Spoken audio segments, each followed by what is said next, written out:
really, what is there to re-strategize? The formula was working and is working. The protest brought some concession, but not a complete one, because Ruto simply played games with the people. He pretended that he's not signing the bill into law, but it will automatically become law in 21 days. So what is it that people want? We did not bring, the people of Kenya did not bring the goons on the street. The people of Kenya did not hire the goons to harass them.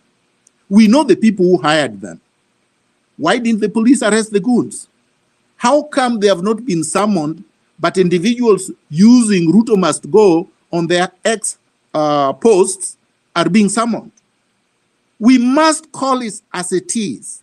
It's because Kenya is being ruled by organized mafia, organized criminals. They know they are organized criminals. They don't make no fuss about it. And if we allow ourselves to be divided over pettiness, over parochialism, over things that don't matter, then we have to say we are ready to be slaves for the rest of our lives, and that you are going to have goons and thugs and crooks ruling over you, lording over you, exploiting you, looting from you for the rest of our lives. If you are ready to say that, then you should not be complaining. Don't complain about corruption. Don't complain about police brutality. Don't complain about abductions. Don't complain about overtaxation. This fight is not about overtaxation. Overtaxation was a trigger. This fight is about the culture of impunity, the runaway plunder, and the excesses that we have already spoken about.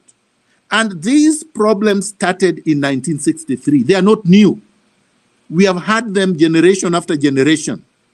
And it is false to acclaim that only Gen Zs have been fighting. No. People have died for this country. As I said last week, Pio Pinto was the first known public figure that was assassinated in 1964. His family have not received justice. James Kariuki's family have not received justice. Kungu Karumba's family have not received justice. The families of Arwen Skovek have not received justice. Dr. Robert Uko's family have not received justice. Dr. Odhiambo's family have not received justice. Chris Musando's family have not received justice. And I could go on and on. Baby Pendo, all of them. There are many. Yes, and the colleagues that died last week have not received justice. So what are you going back home for? What are you folding your tent for? Why are you saying that Ruto is good all of a sudden? And yet he's the one who has killed these people last week. And he did not even send his condolences. He's not even sorry. He's proud of the police that killed them. You want to weaponize Ruto, make him strong, fortify him, say go ahead, kill more? Is that success? So anyone who is talking about let's fold it, let's leave this, we have achieved our aim, was never ever in the struggle, was not genuine from day one. We have to say it as it is. Some people are saying, oh, Miguna is opportunistic. Opportunism are the people who are eating with Ruto. Opportunism for what? There is no organization here to lead. We don't have an organization. There is no government to be opportunistic about. We don't have elections. So what is it that we are opportunistic about? We are not opportunistic, because those who are opportunistic are cutting deals with the NIS and with Ruto and are getting paid and are folding and going and have started confusing the people. Let these people not confuse us. Let them not bring division. Let them not bring distractions. Let's be focused like laser beams. I suggest that we occupy parliament Other people can suggest other things. The reason is that legislation cannot go on. Members of parliament, the majority of them, I believe right now, will either join the people or they will run and go hide. But already, parliament was occupied. Already, parliament symbolizes the passage of the finance bill 2024, the rogue parliament. Already, parliament is emasculated.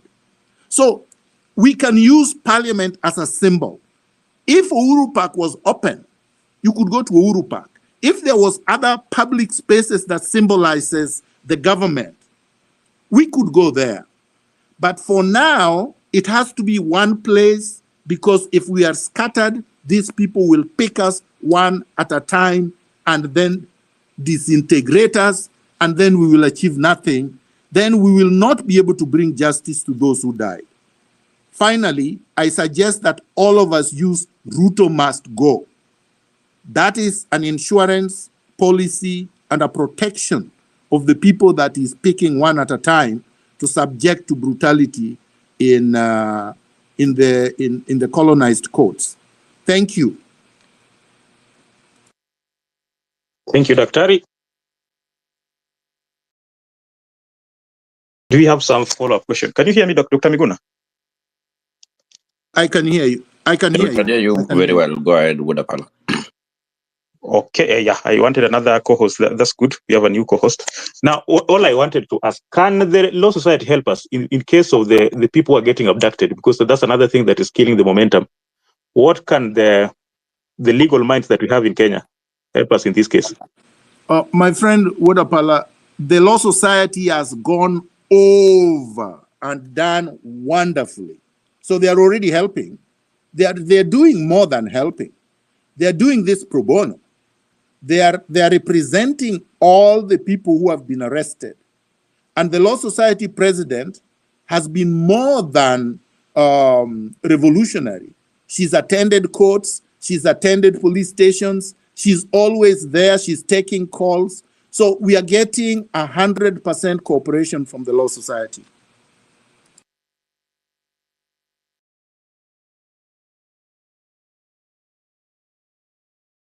Hi, thank you. Biril, my co-host, you can take it over. I'll be going through the comments later.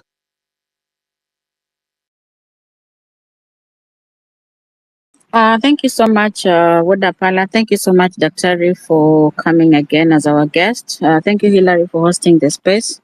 First of all, I want to appreciate everyone that is in the space today. And we have one disclaimer that was trying to be paraded, that Miguna is the leader of the Gen Zs.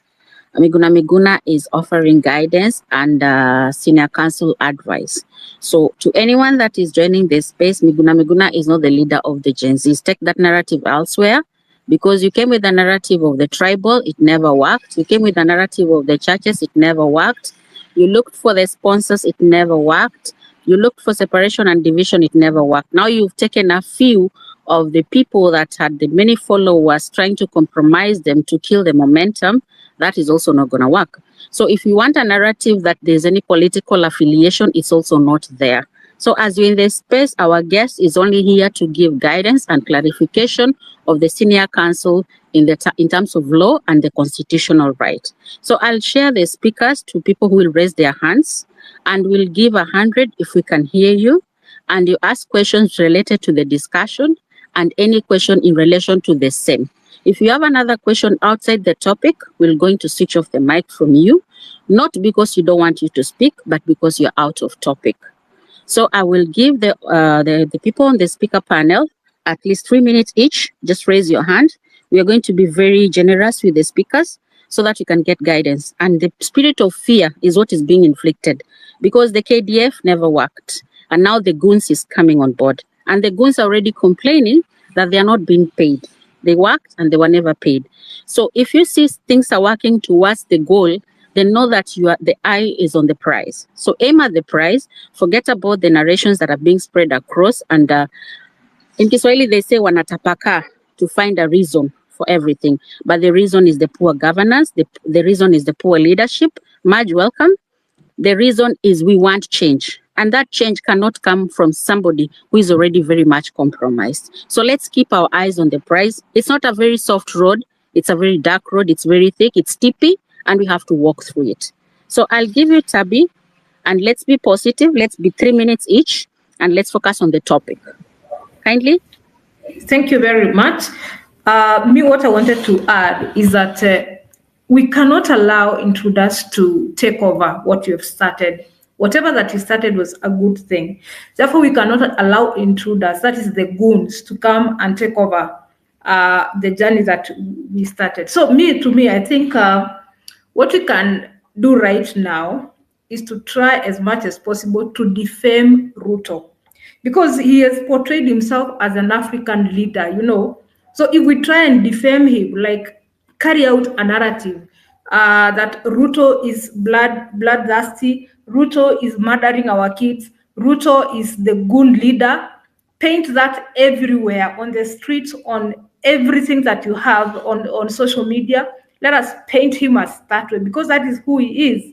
So I think that is, and then after painting him, I think he's going to retreat back and say this is now spoiling the name of, you know, of his name, because he wants to portray himself as, you know, the person who championed for peace, who championed for this and that. So if we paint him as a bloodthirsty, the killer, the leader of goons, he's going to retreat back and, you know, find other means, but not use goons.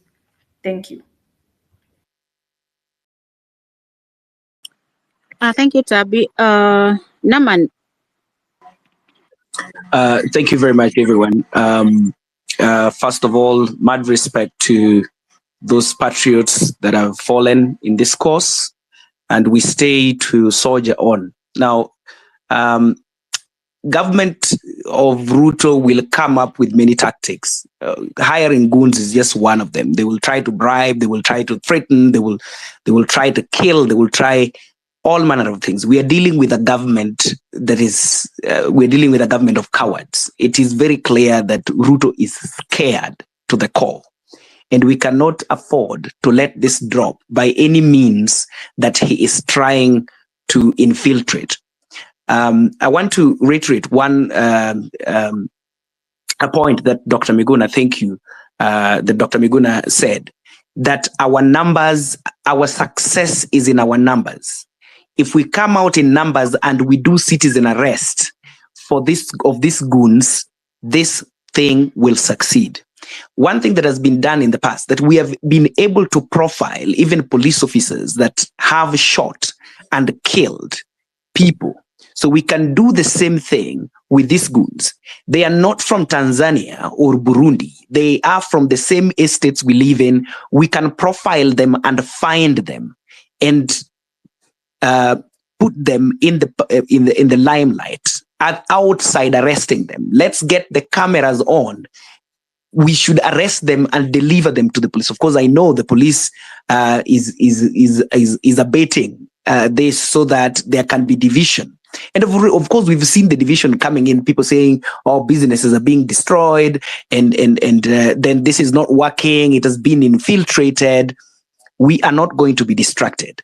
But teams should make sure that we take pictures of these people, we get who they are, and we deal with them. And once they know that, because they know we outnumber them, we will stop them. But we know Ruto is not going to stop at hiring goons. Is going to come up with tactics. They're busy every day crafting, because they are crafting means, because they know they have been cornered. Thank you. Okay, Biril, you can also accept new members. I'm trying to accept some of them. I'm sure there's a problem on my side. And then open your inbox so that we can have our side communication. Thank you very much. We'll go with the Prof and then Masika. If you have a question, if you have anything relation that you're leaving off, you're also allowed to bring it forth, as Dr. is here with us for 2 hours. Yeah, thank you so much. I hope you can hear me. I'm so glad that Dr. Miguna is here to give guidance, and thank you so much, Hilary, for this. My main concern has been the goons who are really, in a way, demoralized the members. Yesterday, when we were on the same space, people used to say, we need not to go to the field tomorrow. But the question here is, I am very sure this is a tactic that is used by the government to demoralize us. Numbers is going to help us, and when we say we go out, we are going to go out. You have realized that in the other parts of the state, that is Kisumu and the western regions, we've not had even cases of death, unless otherwise for yesterday. But I'm not sure why Nairobi is the case. And we need to really focus and never get demoralized, because much as goons are going to be part of us, yeah, we are going to be members marching, making and defaming Ruto, who we must ensure that goes out of office. But when goons are in between us, who we cannot identify, we cannot tell that the person marching beside me is a goon carrying a knife, but that is not going to be the question. So sorry, and we know we are going to be very, very sorry and remorseful for those people we have lost in the means of trying to fight for the liberation. But I'm very sure that us being strong, us coming together in numbers, us knowing where to be at the right time and exactly what to be to say, being our vocals, being our slogan, Ruto must go, as Dr. Miguna was saying. That should be the thing. That should be the name. Yesterday, DCI released a list of members who they are tracking. But to be surprised, later on, you see that one of those goons, the guy appearing on the left side, first row, is someone who had taken a photo of a selfie with Osoro, who has been very vocal and so proud, making and saying a lot of things that he cannot even say sorry for voting yes. So you realize that these are tactics that the government have put in place, and they will continue consulting. But as yesterday, you remember, a member said that we need to even dig deeper, that what are the ways that the government will always use to tame a revolution. The revolution has stopped, and it never stopped, and it never has started, and it never stopped. And what we need to keep it to our mind, colleagues, is that this is a thing that we will say has stopped when we have reached the cross line. And I was saying, we need strategies. We are not structured, and that is a very good thing, because we are not going to say, hey, we want to listen to you. What are you saying? We are elites. We are people who have gone to school with degrees, with papers. We are strategists. We can think of what to do. We can pass, like tomorrow we are going into the field. We are going to run into the streets. We are going to shout, Ruto must go, and never relent, because that is where our eyes are set. But one thing is, a time has also come when we also need to specifically narrow down. Ruto must go is the big picture, which at the end of the day we need to achieve. But there are few things that I know members have also mentioned. How do we start? The CSS, we know how the government has been working. We know the ministries, some illegitimate positions that the government has created. So as Dr. Daktari was mentioning, we have very specific places which acts as a sign of the government, the representation of the government, a symbol. If we go there, much as I know, the police that have been deployed in the streets will bother us. If we say we want to meet at a specific point and we come from all corners, you realize that they have blocked all the roads heading there. So at no point are we going to find ourselves at a very specific rendezvous. But I know that the strength that we are going to put on the streets, shouting, making noise, and shouting against the government, then that is going to work out. I want to thank every member for holding still. We have to mourn our members who we have lost, but we are sure that whether we lose them or not, at one point or another, when we are writing the histories of the country, we are sure to say that that was us who did it. We remember, this is my last statement, that in the history of the revolution of the world, most of these countries that were liberated from either punitive governments or any other kind of unwanted government, they were youths. All these elderly people, they gave guidance, but the only people who came into speaking and shouting and their voices were heard were this young generation. So that is us, the millennials and the Gen Zs. I want to say kudos and we are going until our intentions are met. Thank you for now. Oh, thank you. Now we've not heard the voice of a lady now. Madge, can you jump in? Then followed by Masika. Yes, can you hear me? Yes, I can hear you. Yeah, I joined late just minutes ago, but I want to. Good evening, everyone. Good evening, Dr. I want to caution. I've just had two speakers talk about defamation. Defamation is not legal, not unless you're using it to imply a different context. So when we go out there, we want the government to also behave in a legal way. As far as I know, since yesterday or since we started these spaces, the suggestion that Dr. Miguna has suggested is also within the Constitution, Article 1 of the Constitution. So while we give suggestions, kindly let's stick within the legal, the legal area. So you may describe the president as you want to, but if you're calling on defamation of the president, that's illegal, and that is something, at least in my understanding, we do not want to do, because otherwise we will be doing things that we don't want done to us, and we just want to keep it legal as we continue and express ourselves. It's a constitutional right. That is what I just had when I came 5 minutes ago, and kindly let's proceed in a very sober and legal way. Back to you, Biril.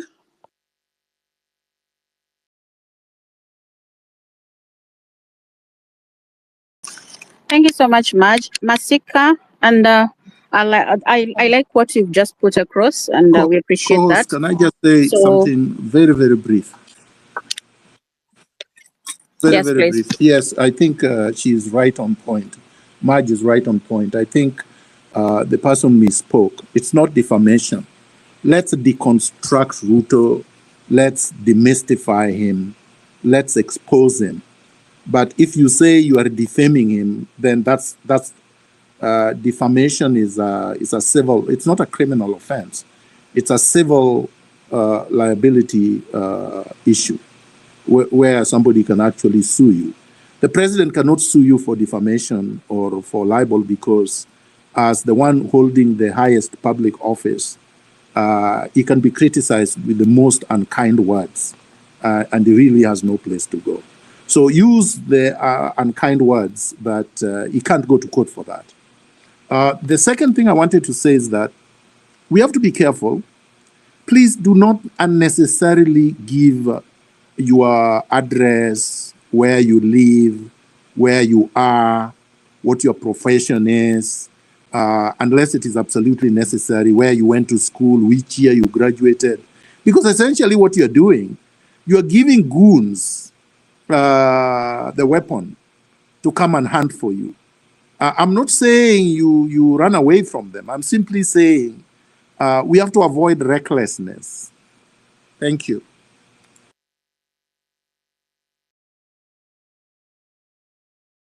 Thank you, Dr. Reed. Thank you for that. And all members, you've heard that.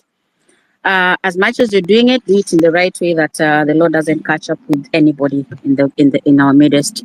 Masike, and then Kioti, then Yona. So when you take the mic, I'll give you a sign of 100. So just check the screen so that you don't go asking if we can hear you.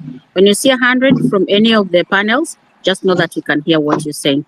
Carry on, Masika, then Yona to take it up. Thank you so much for giving me an opportunity on this space. Mine is going to be very, very brief. Number one, I just want to encourage everybody that let us marshal our numbers. Goons have never succeeded in our democracy, and this is just a coward way. This is just a very, very silly way Ruto is trying to deploy so that we are distracted. Number two, if you follow today's Senate proceedings, these guys are just trying to show us that they are trying to redeem themselves. They are just trying to awaken themselves concerning the crisis that we have in the country. They are not, my friends. They are not. They're just trying to soothe people so that when people retreat, thinking that the parliament is now redeeming itself to work for the people, then they will bite us in a very hard way. So let us not buy into their lies. Let us not buy into their propaganda. So we just need to forge forward. We just need to focus. Number 3, I was just suggesting if we can meet at Uhuru Park. The moment we collect the required number, then we march out in the streets. Number 4, at least if we can have the PA system, so that the youth, the Gen Zs can also have entertainment during that period, it will be better. Thank you so much. Thank you, Masika. So you can drop from the mic and then Yona to take it so that you can add other speakers. It's 3 minutes each so that everyone can get a chance to speak.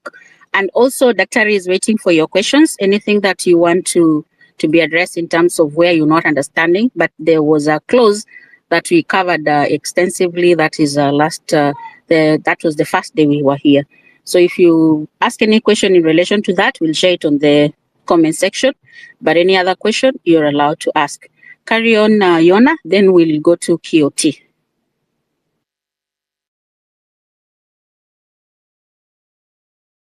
Yona?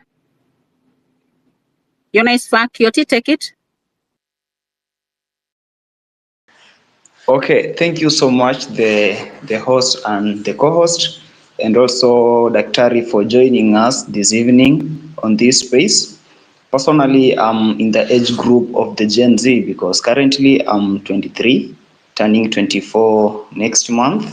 And so I'm so proud that this revolution has come at a time when I'm in my mid-20s. So I'm one of those guys who are really passionate about what is going on as far as redemption of our country is concerned. And of course, I've been on the streets every now and then, and also I've been online. So I'm trying to fight both on the street and both on online. And of course, whatever happened yesterday, as I said, it was uncalled for, because the police officers who are supposed to give security to the peaceful protesters were firing the tear gas and the round wounds to the protesters, while the goons who are now trying to break into other businesses, they were being watched. So that one is clear that the state or the government was behind whatever happened yesterday and whatever happened in previous demonstrations as far as goonship and breaking into people's businesses is concerned. And now my point is, from now henceforth, at times we'll be on the streets and at times we'll not be on the streets. So my fellow Gen Zs and millennial and any other person who is interested in taking part to the redemption of this country, never get tired. Because when we speak something on social media and we are giving it 100% backup, that one is strong enough to send a message to those people who are in the government that are doing absolutely nothing. So let us use every available means, online and on the ground. When we go on the ground, let us even shut our social medias down so that we are now on the ground, we are giving it 100%. Then the people who are in abroad and the likes of Marge, and you can now help us on social media. Of course, we can even structure our revolution. I don't mean that we have the leaders, but we can have some people who can volunteer themselves so that they can be streaming live each and everything that is happening on the ground. They share photos, they share pictures, they share the videos and the clips. And then after that, when we are done, we come back and analyze what did we do right and what did we do wrong. so that the next day we maximize on the negative side that we have portrayed on the street. Then I've also heard that currently when you say Ruto must go is an incitement, but is not an incitement. For this country to grow and be a first world country, then Ruto must go. For the judiciary of this country to work independently, Ruto must go. For us youth to get employed in the government and outside the country, and outside the government, then Ruto must go. For us to get good public means on the roads, it's honestly that Ruto and the entire regime, they must go, because we've given them time. It's now almost 2.5 years that they have been in the government, and they have done absolutely nothing. Even the projects that they are running currently, like the housing project, that project doesn't belong to Ruto. It belongs to the previous regime, which was being headed by Uhuru Kenyatta. So everything in the country is at a mess because we are having this guy as the head of state.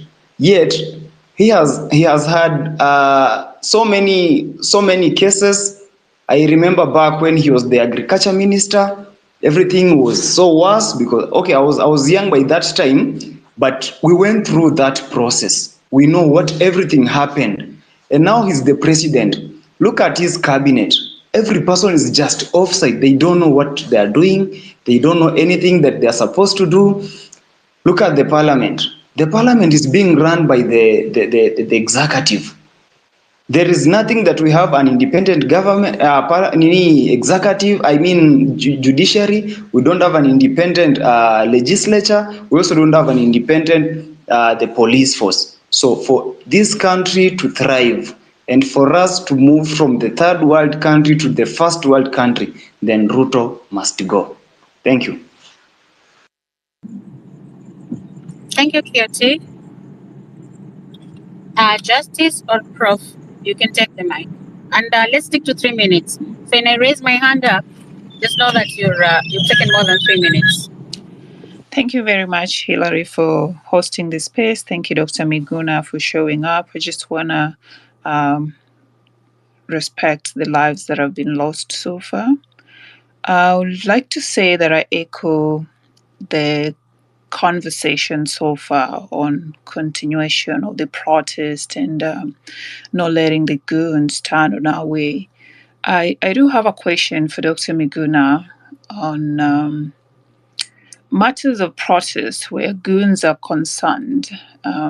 Can turn very fertile, and I saw a girl immaculate yesterday with her rungu out there, and for some minutes I was proud, and then I started thinking about it deeper, and my thought went to the direction of what if everybody showed up with the rungu? Wouldn't that be very, very fatal for everybody?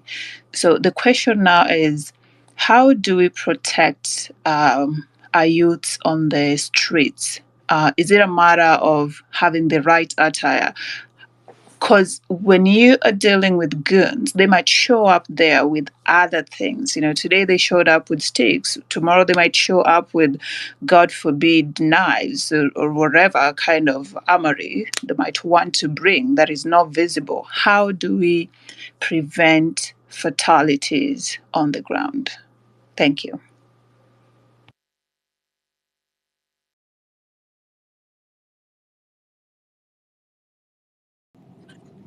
Daktari, would you take it, or we take two more questions, then you answer them at a go?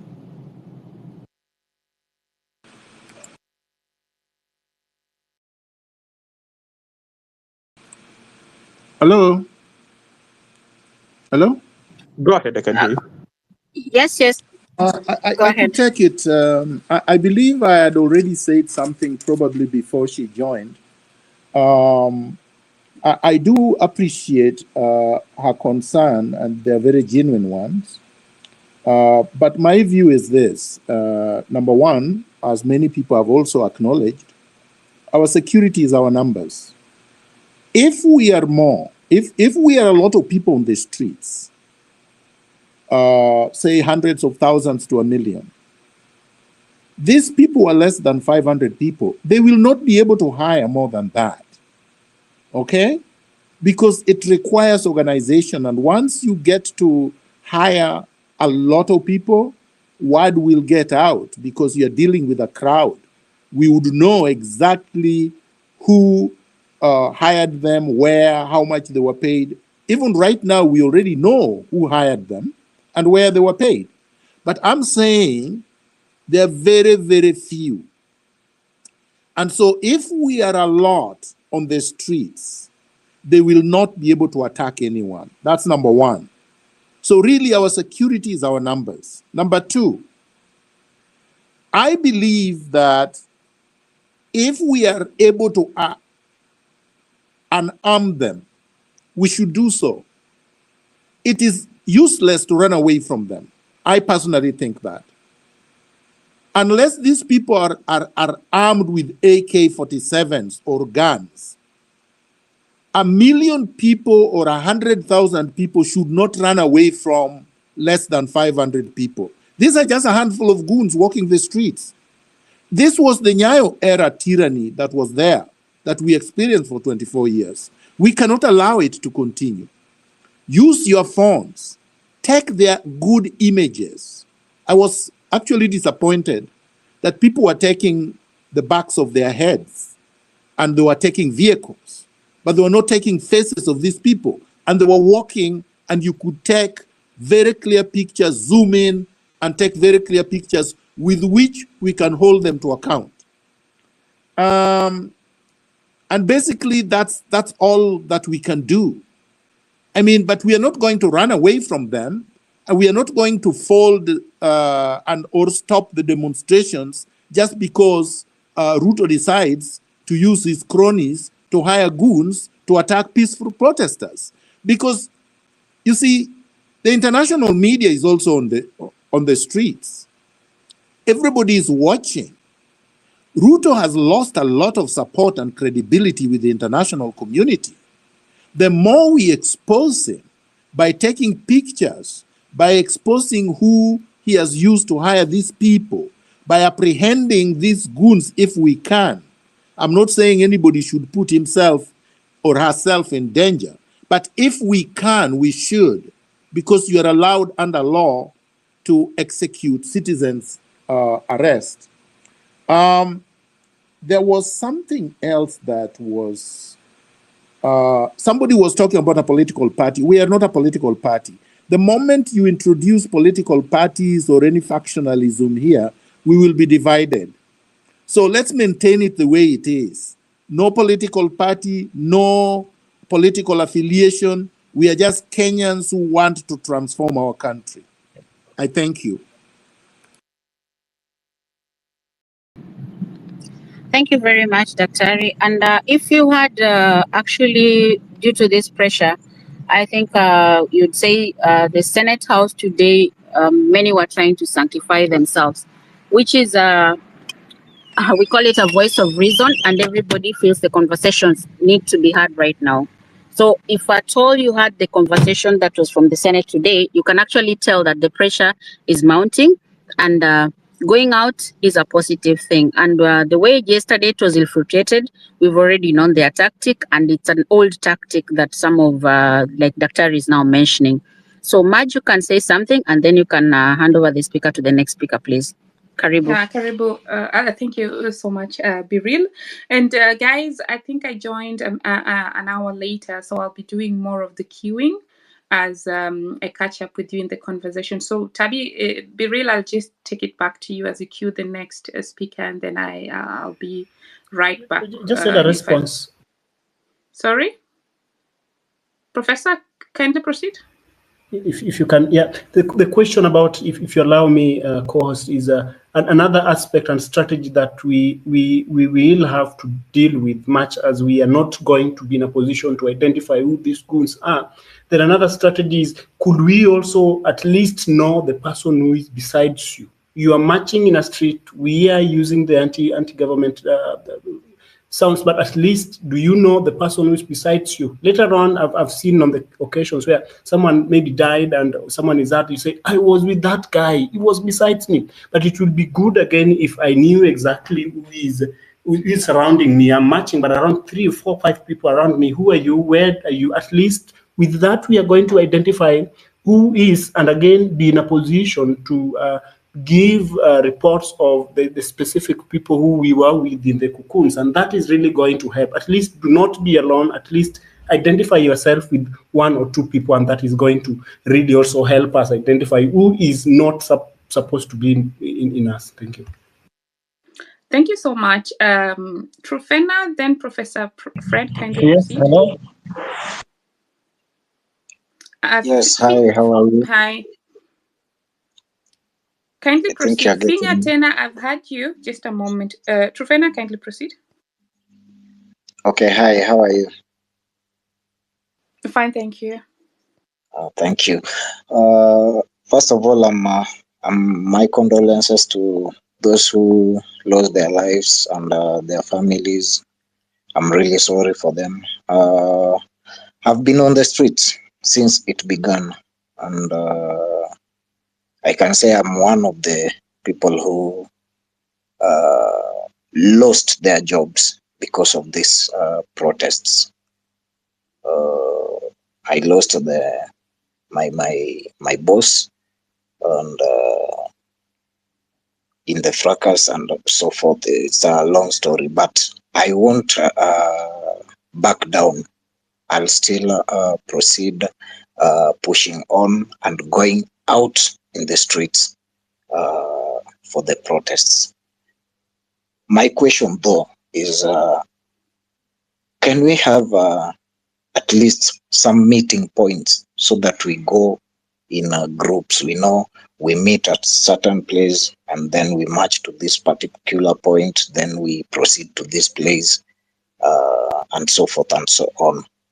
Then too, I'd like to encourage the movement, because when you listen, I think one of you just spoke about this. When you listen to what transpired in Senate today, it means that the movement is effective.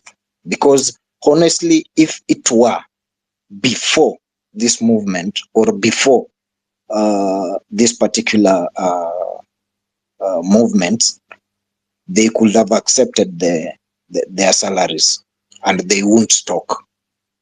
But today you saw what transpired and every other thing.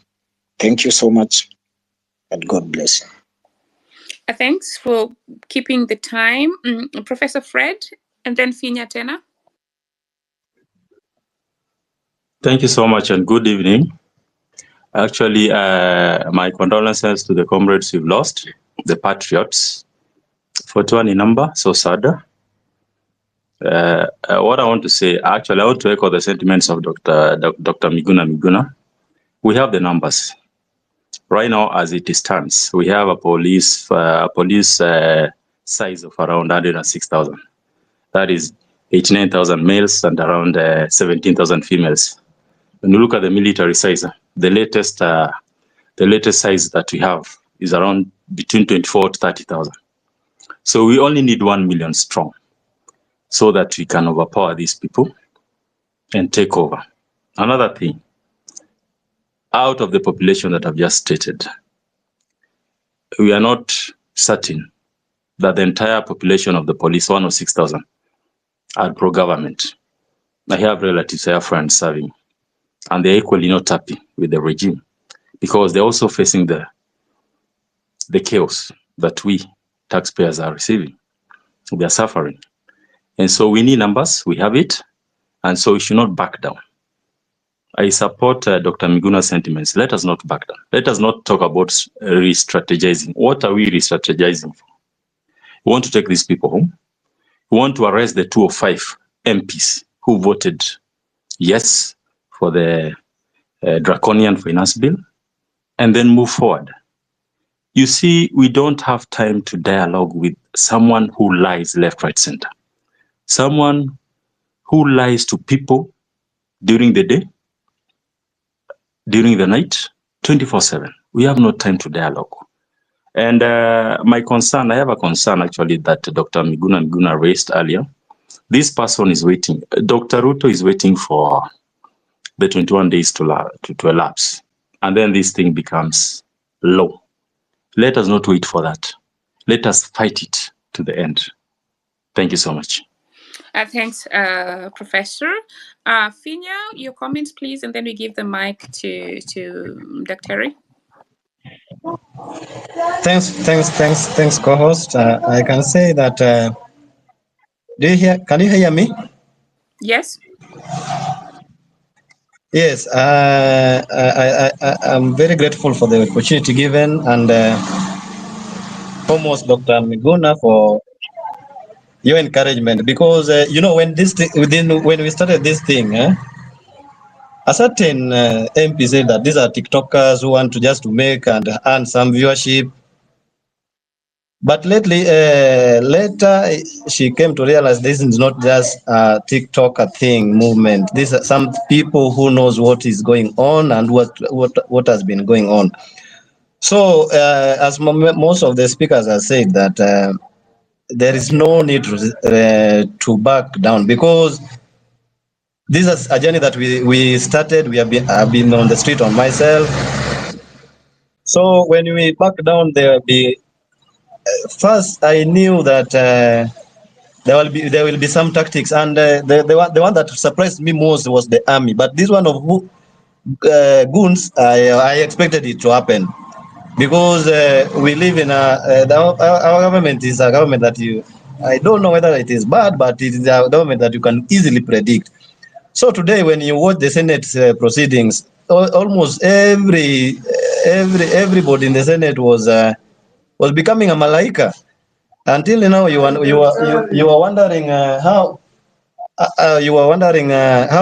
Akina Sheriot and was speaking, because even me, I was surprised to someone like Cheregei to say that these people, they are good, they are don't. So they have realized that these guys, these guys, we live with them, we stay with them, they know us, they know our extended families. But they took us for granted for a long time, because that's why they were even intending to pass bills which are not even common mwananchi oriented. So I think when we come the way we are coming, because we are a tribeless, we are partyless, we are leaderless, so many people have been framed that these are the people hosting, or there is a financial behind this group. But I think we have tried our best to make sure that it remains purely for the betterment of the nation. Because when you go back to the history of this country, it started a long time, Mau region time. Then we came to the multi-party. Then we came to now. At least now we have a new constitution. Now we want to defend the new constitution. This thing is good, but it's only that I know. I know so many. You can have a good thing, but some people might not have the right channel of how to maintain it. So me, I can just urge my colleagues. So many things have been said today. Mara, the medics have withdrawn. I think these are just tusiangalia hiyo nini sana, because when we start now checking on those things, we might get distracted along the way. And as many people have said, the within 21 days, this thing might come to pass, because we know. Then just to conclude, one of the senators said that when it become too obvious that if you say anything, someone will just say it's a lie, it becomes so hard for you to even bring hope to them. And I can tell you for free, there is nothing hard like defending a lie. When you say something which is very truthful, you can defend it today, tomorrow, and even many years to come. But when it's a lie, we will if I ask you today, you will say this. Then it becomes, ask the same thing, you will say another different thing. So it becomes too hard to even to defend a lie. So with this one, I think we need just to soldier on, because we know where we are heading to. That's the key thing. Asante sana. Thank you so much, Finya. Tena, were you able to identify some goons as you were on the ground?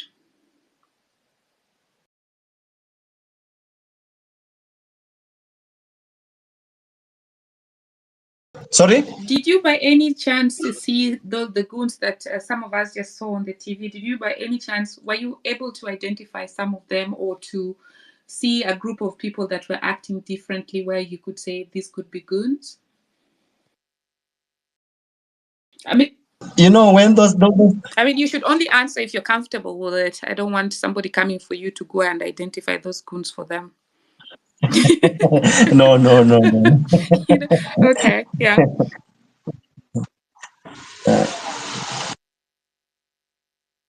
Okay, over to you, Be Real, because so far I could not identify any question for Daktari. Daktari, not unless you want to chime in, we can give Jackson the mic. And so let's take 3 minutes each. And if you have a question for Daktari, he will know, you can go on. You can pose it, and then he's going to answer it. Jackson, over to you. Thank you so much. Thank you so much. How is everyone? We're fine, thank you. We're fine, thank you. All right. Now, I want to be very brief. I want to be very, very brief. One, we don't have even a millisecond to surrender. We are dealing with a very, very rocky person whose back doesn't understand, whose front doesn't understand. And Dr. Miguna knows him better than we have known him, because for us, we are young millennials. We might have not known him since 1992 when we were born. So when you hear him talking the way he's talking, he has a pure history of the kind of a person we are dealing with. We've lost so many people in the ICC case and several other cases that are very dubious, and people are disappearing. This was begun, and at one point when he said that there is no surrender, you remember that during electioneering period, that is where we are. We are not surrendering, because when we surrender, he is going to come for every piece of us, every piece of us. So there is no surrender. That is one thing. The second thing, we have to craft a strategy. Actually, there is no strategy. The only challenge we have now is now they have decided to turn peaceful protest to become looting by infiltrating strangers within us. I lost my phone yesterday in town, just close to Afia Center. And you saw what was happening at Quickmart. Those are not Kenyans who are protesting. Those are looters, and they were sent by someone. There is no way a whole Quickmart could be stolen in a record of almost 2 hours, and there is no policeman. So we have to appreciate the fact that there are people who have been sent in the midst of good protesters who have visions, and they are with us here. So we have to, maybe we'll have to consult our seniors like Dr. Miguna to give us a new trajectory on how to deal with such kind of challenges. The third thing, as we said earlier, that we need to deal with one thing at a go. And even if it means punching our footsteps close to the offices or the parastatals that are concerned, we need to face one thing at a go and ensure we put it down. We started with finance bill. We will be going to IBC. We are going to Ministry of Health, I'm a medic. We will be in the Ministry of Agriculture. Linturi has just to go. There is no any other option left. And so many fake ministers we have, and very incompetent minister. The third thing, there are parastatals and authorities that are not making sense. And that is why we have bloated wages, bloated bloated system. Those parastatals also we need to put in the list of the 14 agendas that we are working on. That said, let me appreciate Dr. Miguna for coming over.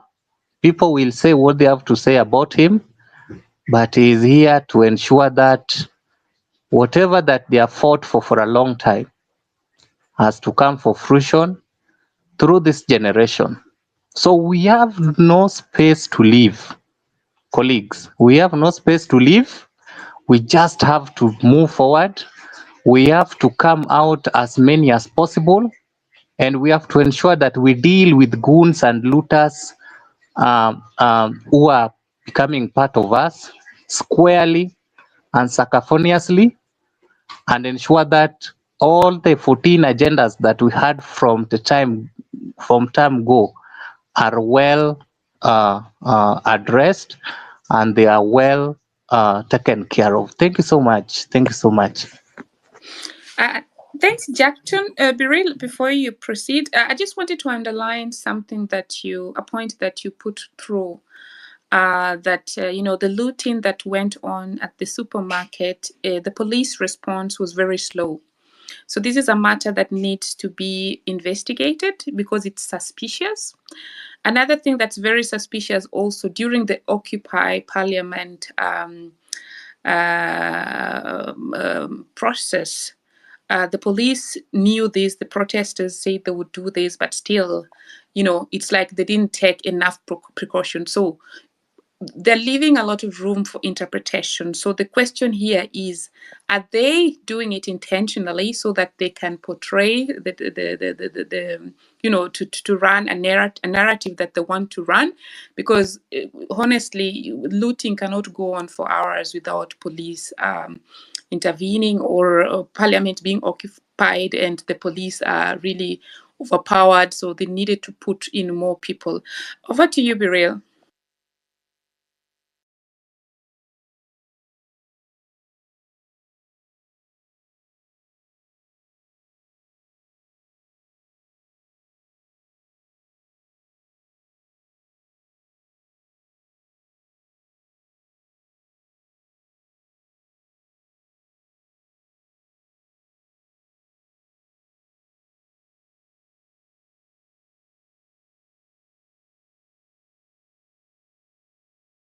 Guy and having a talk with a person that is actually looting a shop. They were like actually doing nothing if you watch those clips. So their problem was with the protesters, but not the looters. And that's why it raised a lot of concern. And then late in the evening, there's a clip on Cyprian Nyakundi's page that was showing actually when they were being paid in the evening at around about 8 o'clock. It was well captured. So it was a calculated move so that if you look at the approach that they're trying to do is now for the business people to complain about the peaceful protesters that their businesses are being destroyed. Yet somebody employed these people to come and destroy, to bring a distraction and a diversion of attention. That was what I noticed from the clips that went on yesterday. So we'll carry on, but we're coming out with we'll try to advise the people that are going out there on either dress code and meeting on a centralized point, not meeting on different kind of locations. Lukisha, you'll go, and then Ken Query, then Sumbaro. Dr. Jackson, I'll allow me to drop you from the mic so that you can add more. And then let's stick to 3 minutes. And we would appreciate questions and people that were actually on the ground to be on the speakers panel. And if you're on the ground and you have something pressing, kindly join the speakers panel. We're trying to add as much as possible from the people on the ground. Lukish. Okay, Lekishon is my name. I am not. Thank you. Sikuwa kwa ground, mimi ni Mkenya kutoka upande huu wa Norway, lakini niko na watu kwa ground. Sijui kama unaniruhusu niongee. I'll give you 2 minutes because today we want actually the people on the ground. Alafu, I'll give you 2 minutes only. Okay. Kindly. Mimi langu ni kupongeza na kufeel vizuri. We are dealing with the chief of goons in the president. We know his history, hiyo ndio tumekuwa tukisema, and his followers ama his cabinet members, some of them kama Moses Kuria, we know them. These are the people who want to disturb the peaceful demonstrations. What is shocking this government ni wameshtuka, kumbe Kenyans can be united without a political leader, with no tribal backing. So they are trying to gamble left, right, center. Na kila ambacho naona, it's like they are about to succeed, because protests ambazo tulikuwa tunakuwa na millions of peaceful demonstrators, thousands of them, seems like sasa tumeanza kuachia goons. So how do we reclaim this movement ambayo imeanza, kwa sababu they are about to succeed? When I read the signs, watu ambao nilikuwa na wao wako kwa ground, wengine wanasema tukienda tukipigwa je? So ningeuliza Dr. Miguna, in such a situation, what do we do so that people wenye wako kwa ground wasikuwe na uoga, wajitokeze in thousands kama walivyokuwa? Hii imetetemesha. Mumeona leo vile wamehangaika kuanzia Senate, kila mahali mishahara wameanza kusema wajipunguzie na kadhalika. The movement is real. This has been always my wish as well. Kwa hiyo my question, my concern is, how do we get back to the 25th of June? That was historic. What else can be done to have such for more demands and for more movement to be kept alive? Thank you. Mengine nitaongea baadaye. Thank you so much.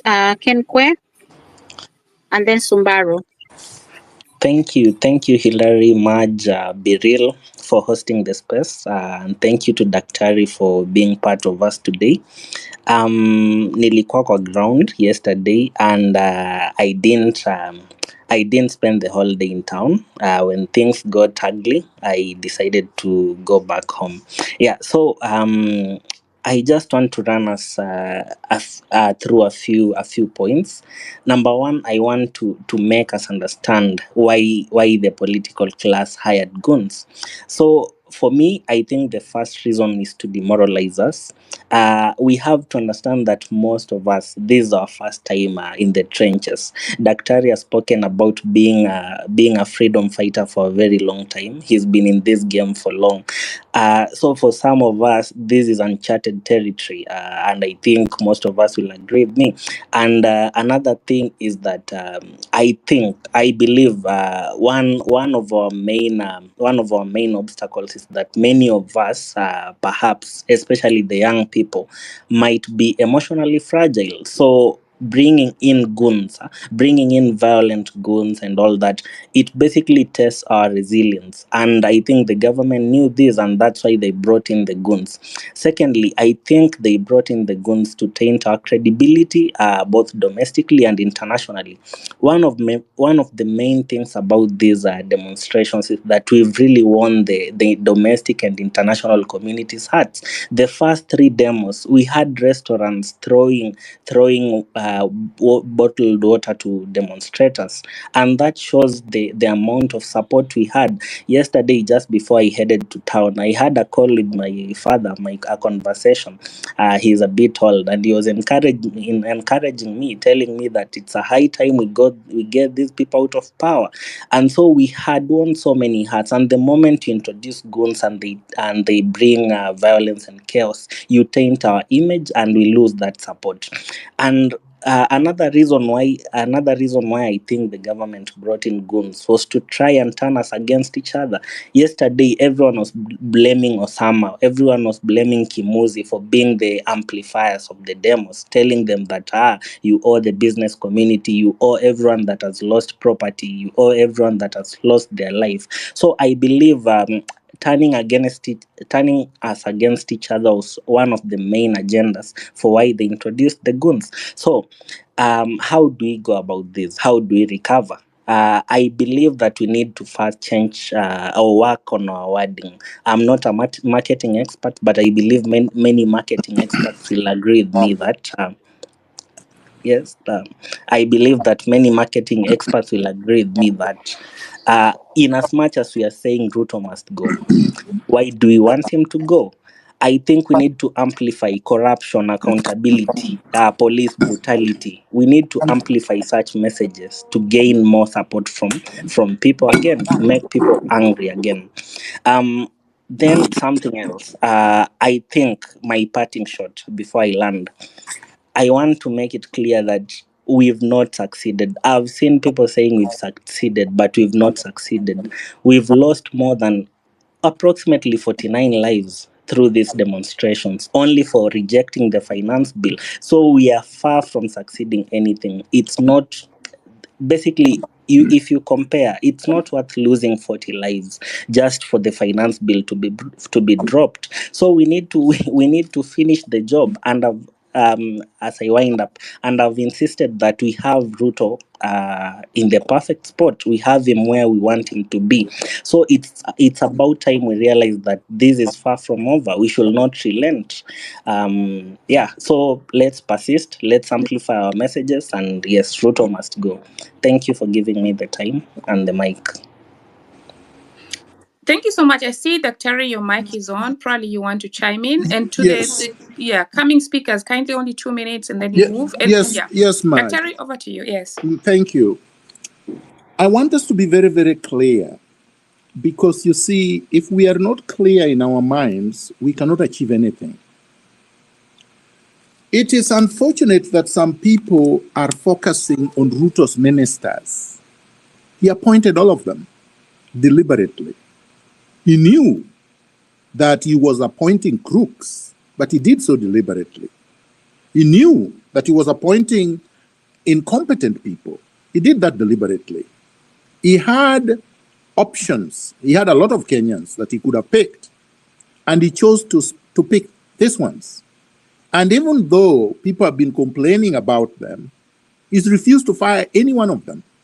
So forget about the ministers. The focus is on Ruto. If Ruto goes, he goes with all his ministers. So why should you care about going to the Ministry of Agriculture? You are going to scatter yourself too thin. For what reason? You are trying to spread yourself thin when you should be together. Let us be together in one spot and sing one song. Ruto must go. It cannot be anything else. You see, let us not be mentally, psychologically vulnerable to these guys.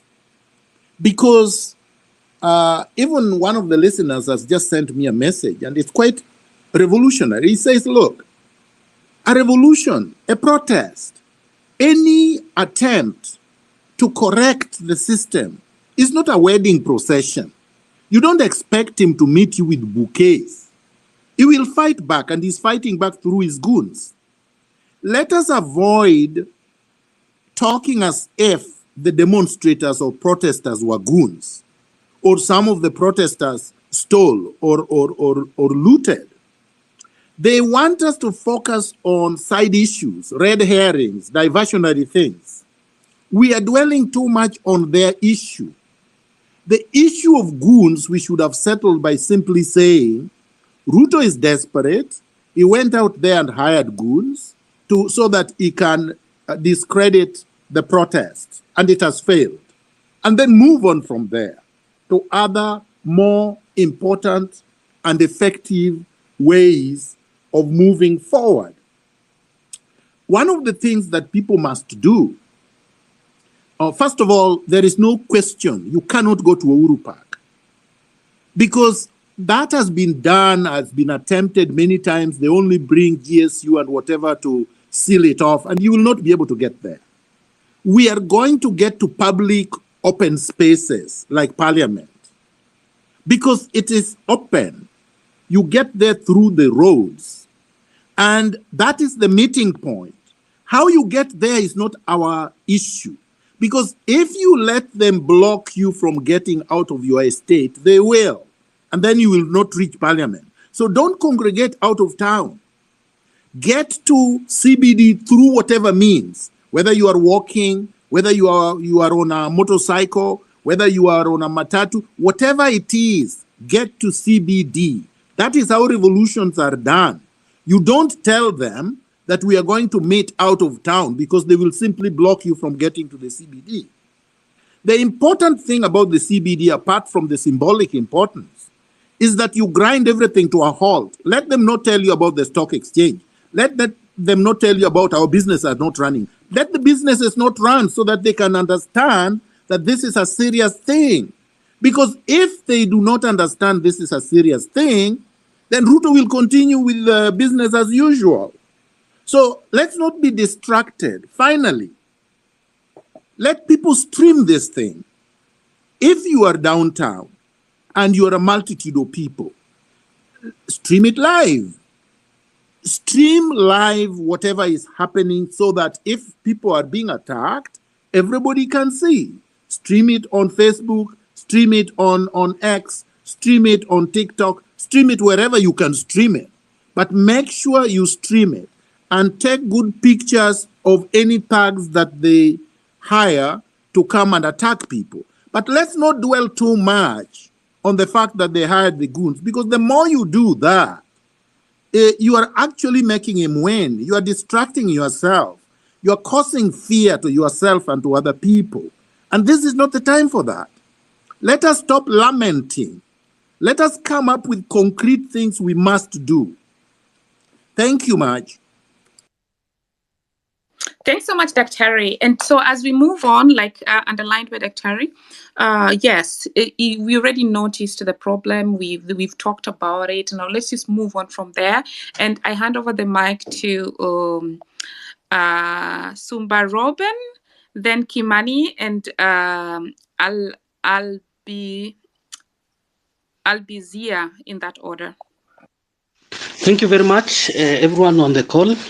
First of all, I just want to say that for those that are our fallen heroes, let their souls rest in peace. For me, first of all, is to say that we've been able to progress well.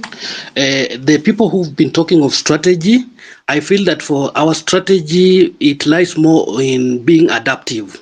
So we need to be very adaptive to everything that is thrown to us, because so many things will come along our way. We need to really be very focused. I've been able to really just be able to compare and contrast success stories of where people were able to go on the street, and I've been able to pick learnings that I think we can be able to also utilize and see that we succeed. In Tunisia, when they were trying to work out a way to just be able to relieve themselves from the yoke of dictatorship, one thing that they did was to be persistent. It was not something that was done in a day or 3 days. It was for a whole month, 30 days. After 30 days, the dictator who had been there for 23 years, Ruto, we are talking for 2 years, 23 years with systems that he had developed, he was able to run away, and the Wananchi were able to overcome, and they were able to put in place systems that worked for them. Equally, in Egypt, it worked the same way. So the thing is to really be adaptive, to really be consistent, and also to be there in numbers and to be peaceful. If you are peaceful, it becomes very hard for somebody to discredit you and to work against you. So looking at the 2 days that we were successful, if we were able to maintain the same tempo, then again, Ruto will really find it hard to really work against us.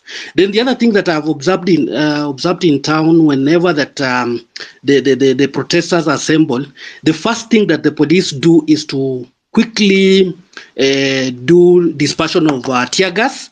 So if we can be able to work in silos, probably come into a number of groups that are then be able to converge at a point, having being in numbers that are a bit of a challenge to police, then it can really work for us. Because I've seen that police, even 2 people or 3 people, when they see any gathering that is small, they are able to quickly come in with the tear gas. If we can be able to find a way of going around that, then I believe that is something that we can really be able to overcome this challenge. Thank you very much, and I'm really impressed by Dr. Miguna's input. Thank you so much. Kimani, you're next, then Albizia. You have 2 minutes each. That means after 1 hour, I'm going to be raising my hand. Then be on the lookout. Check my profile. When you see my hand up, then it means you have 1 minute to go. So for speakers that are coming on board, kindly prepare your points in a way that you can present them in 2 minutes. Over to you, Kimani. Good evening, people. I've heard what we have said about re-strategizing and what's next, what we are supposed to do. I would like to say that the hashtag Ruto must go is very important to this movement. And I would like to advise you guys that instead of just saying that Ruto must go, we need to fight for the reconstitution of the IEBC, because there is no way that we can say Ruto must go, and when it comes to that, to the actions in which we need to take in order to achieve the goal, there are no tools in which we can use in order to achieve our goals. Secondly, I would like to say that as Kenyans, we have failed so much in choosing our leaders. We have chosen leaders who are corrupt. I myself, we have chosen people who do not have empathy. We have seen the reactions of Mr. President when he has been asked about the people who have been killed. We have seen his responses. So in our next general elections, I would like that we choose people who have the characteristics of leaders. Listen to people around them, how they talk, how they carry themselves, what they are selling. Because I was fooled by Ruto. That's true. I was fooled.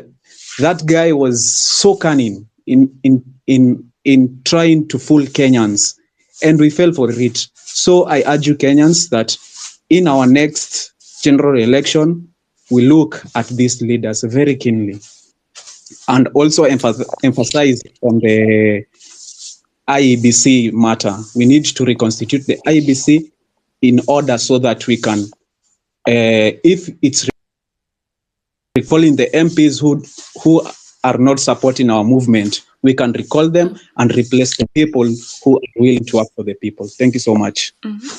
Thanks, Kimani.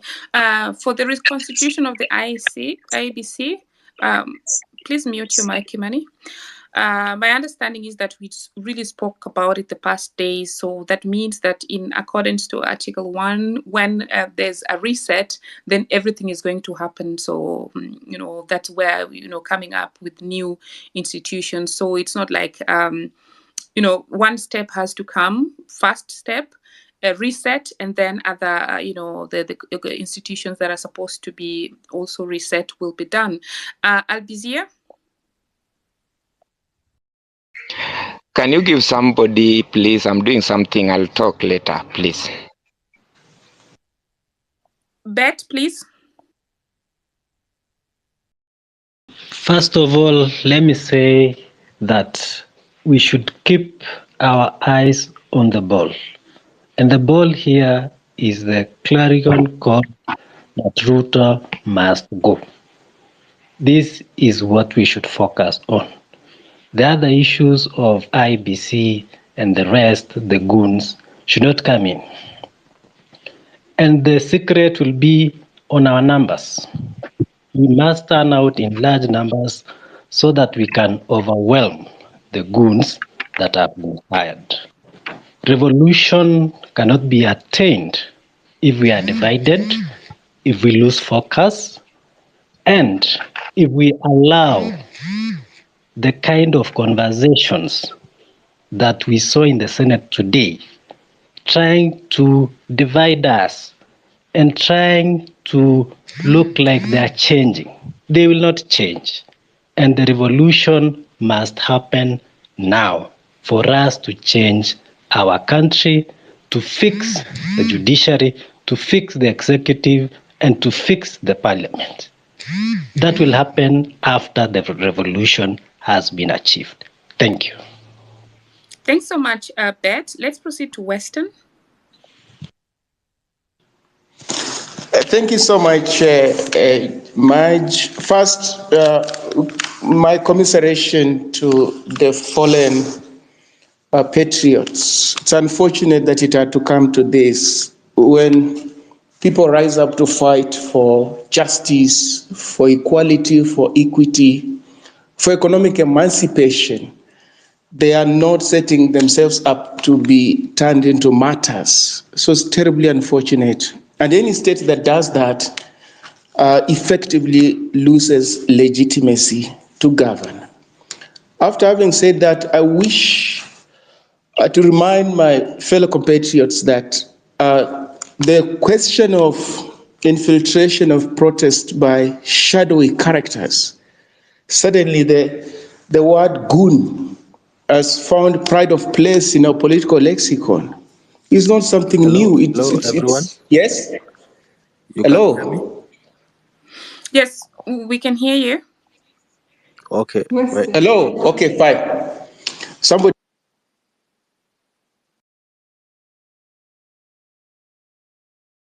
Yes. Can you hear me now? Kindly proceed, Weston.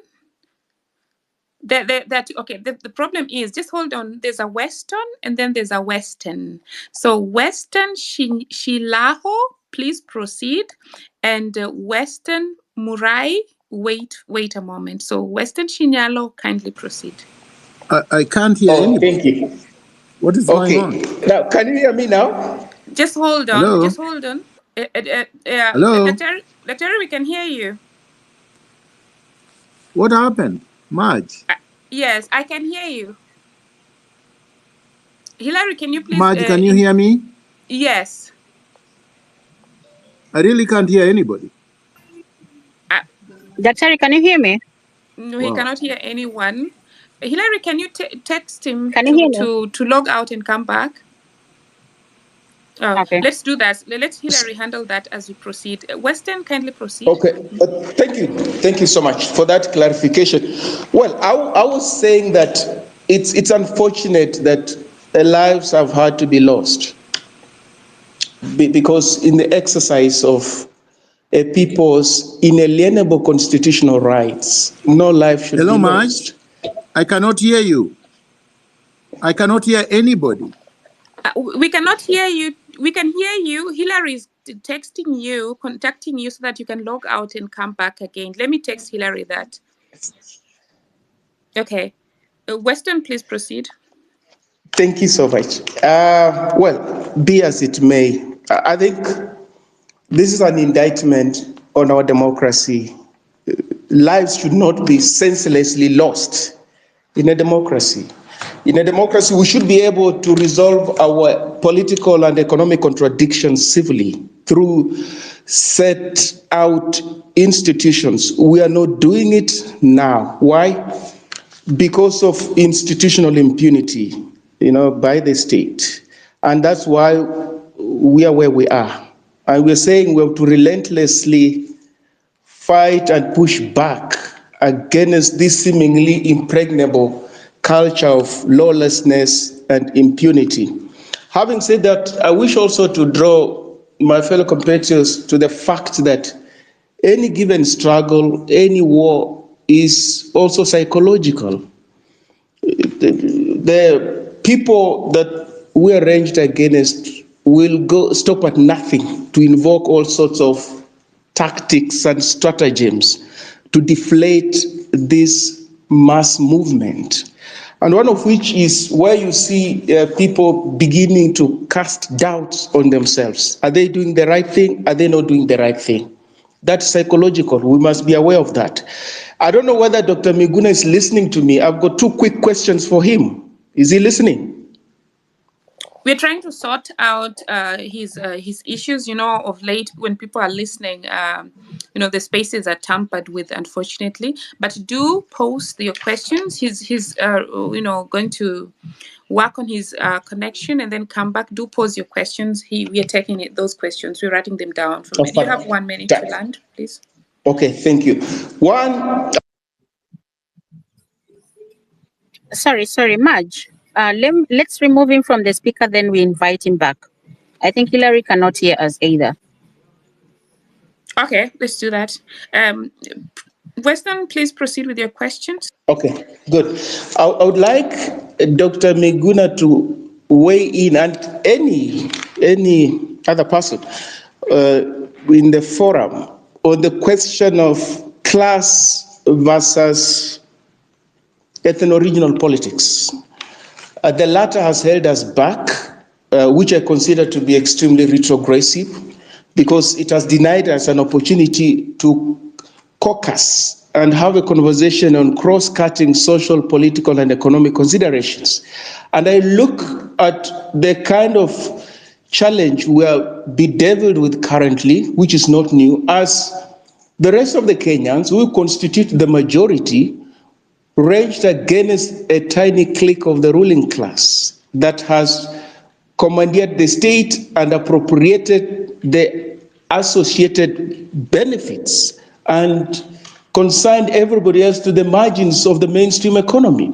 So I'm asking, there's this tendency to draw parallels between ethno-regional politics and class politics, which evokes fear among some Kenyans in equal measure. And I don't think that is correct in my reading, because our contradictions can only be addressed when we caucus coalesce along ethnic, religious, gender, regional lines, and address the things we're doing now. Weston, may I kindly route you back to the topic? I mean, the topic you're discussing is very, very important, but let's really stick to the topic of the day. So take 30 seconds to pose your question relating to this topic to Miguna, and then we go to the next. One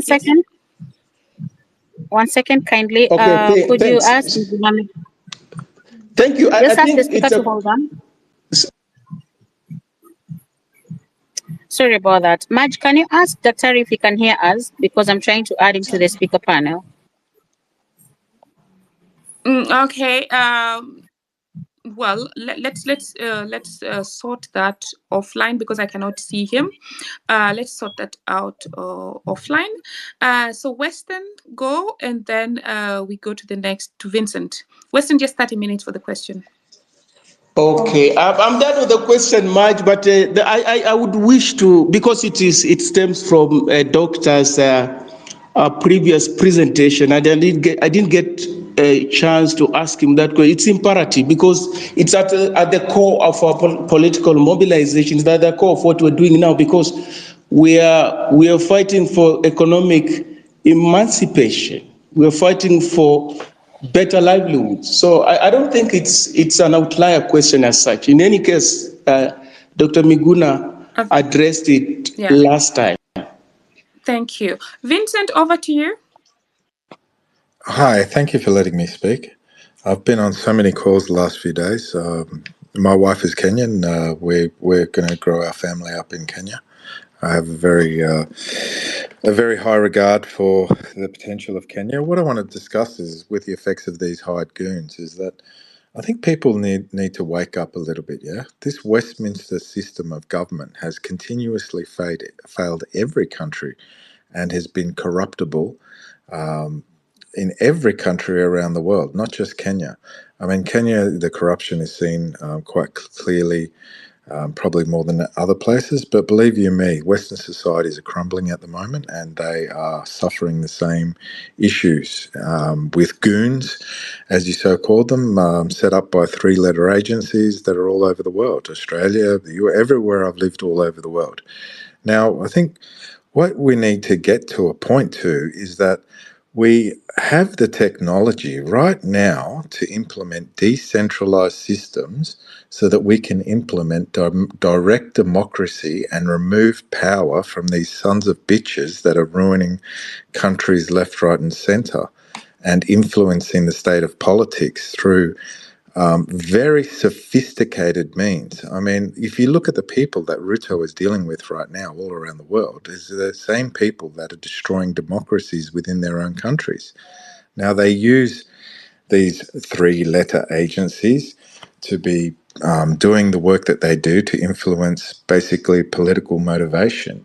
Now, if you implement decentralized power in terms of putting major decisions directly without the use of continuous representatives who you never really know, and eventually, because of the Westminster system, they become corrupted. This system needs to stop. Kenya has the demographic, this young population which gets blockchain, which gets decentralized systems to be able to facilitate this. They have the knowledge, they have the smarts.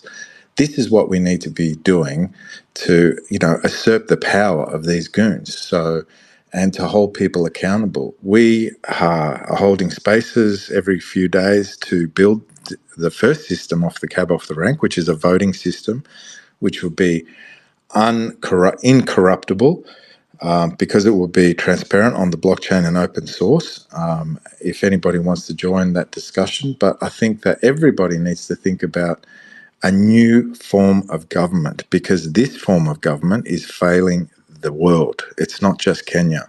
And every finance, every tender, every vote should be accountable, auditable on the blockchain, which is what it's designed for and extremely good at. And these people need to be held to account. And funding to these three-letter agencies or these nefarious goons needs to be seen where this money is going. So, you start attacking the root cause. You decentralize the systems of power, make these people more accountable. We just cannot have this system, Westminster 300, 400, 500-year-old system anymore, and let Kenya, through the demographic that we have, be the shining light for the rest of the world. It can be done. We're doing it. We're socializing what we're doing.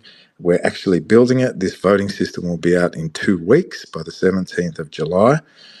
If anybody wants to know what we're building, critique it, or anything like that, please do. But you need voices to be heard, right? And at the moment, everybody's saying, well, who are we talking to? You don't talk to bloody anybody. Why should they? This group is correct. We are, it should be leaderless. Who you're talking to should be a incorruptible, immutable voting system whereby everybody has direct.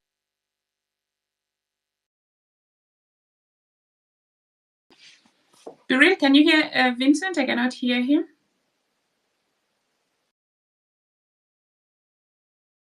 I think we lost him. Okay. I'm told Daktari is back, and I'm told Manyora is also on. Can you see Daktari on the panel? Because I cannot see him. Welcome, Daktari. If you can hear me, please say something.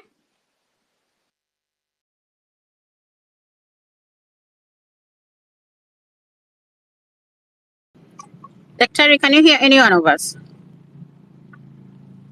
Oh, Madge, we lost you. Okay, I'll queue in as we wait. Welcome, Kipkaya Kwanest. Welcome, Haman, Munyara. Welcome to the space. And Hillary, please add Daktari back. If you can hear me, give me 100. Anybody who can hear me? Kings, can you hear me? Nice, lovely. Thank you, Justice. We'll give you Kingsman. I think Vincent is talking about block technology, and Vincent will give you back the mic at a later stage. I think you dropped or something. We'll give you the mic again, and you'll take us through that after we're done with our today's guest. I had you.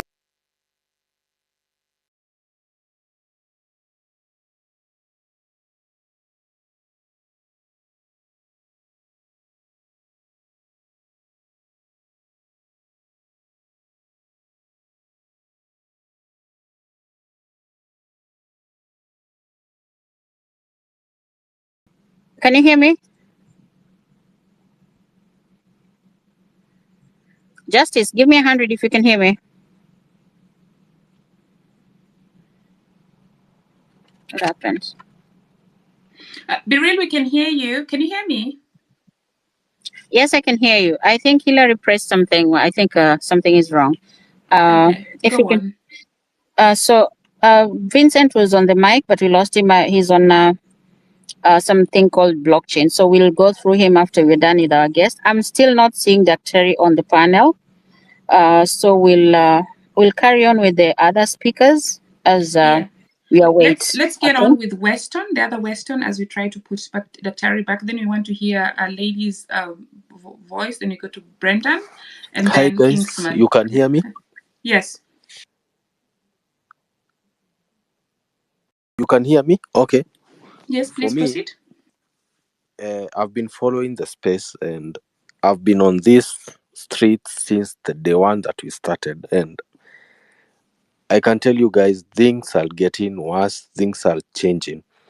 The first time that we did the protest, it was so peaceful and everything went on well. The second day, the same happened. And I heard someone who was saying that even the restaurants were also providing water. Things started changing during the protest that we staged on walking to Parliament. That's when everything changed. And we could not tell who is who because streets zote zilikuwa zimejaa. That was on Tuesday. Then on Thursday, that's when I realized now that even the policemen that we are having on the ground, the same policemen that we are being told that they should protect us as we protest, are the same policemen that are being used to target us. Personally, on Thursday, after Parliament on Tuesday, on Thursday I was a target.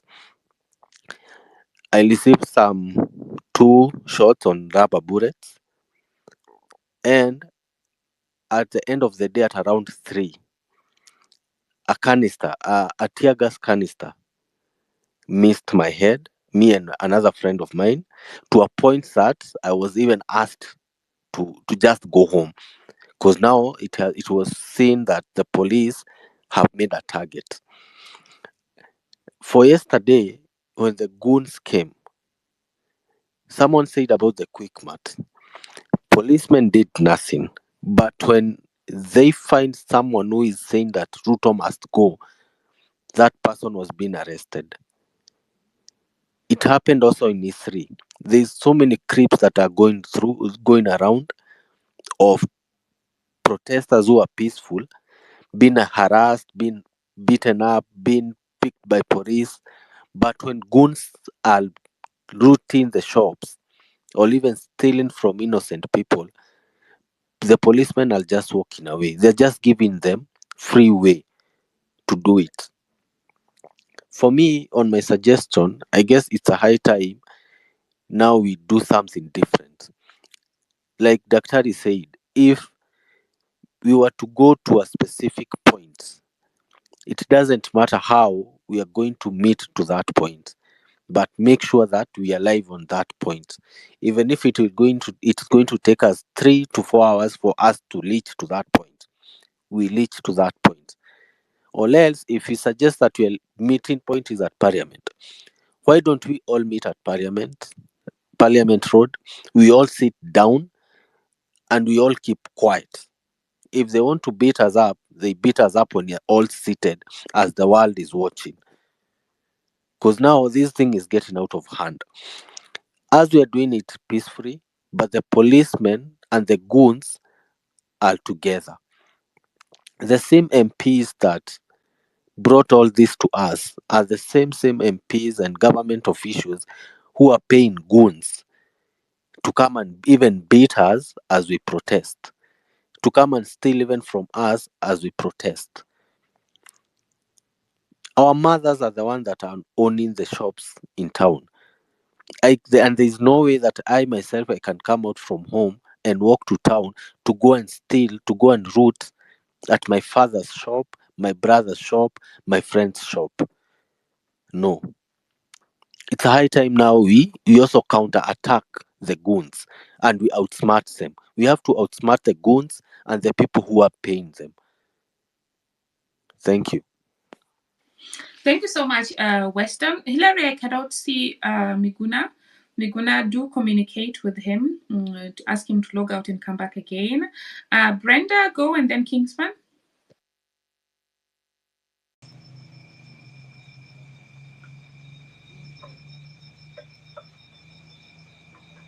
Brenda, are you able to speak, or should we move to the next speaker?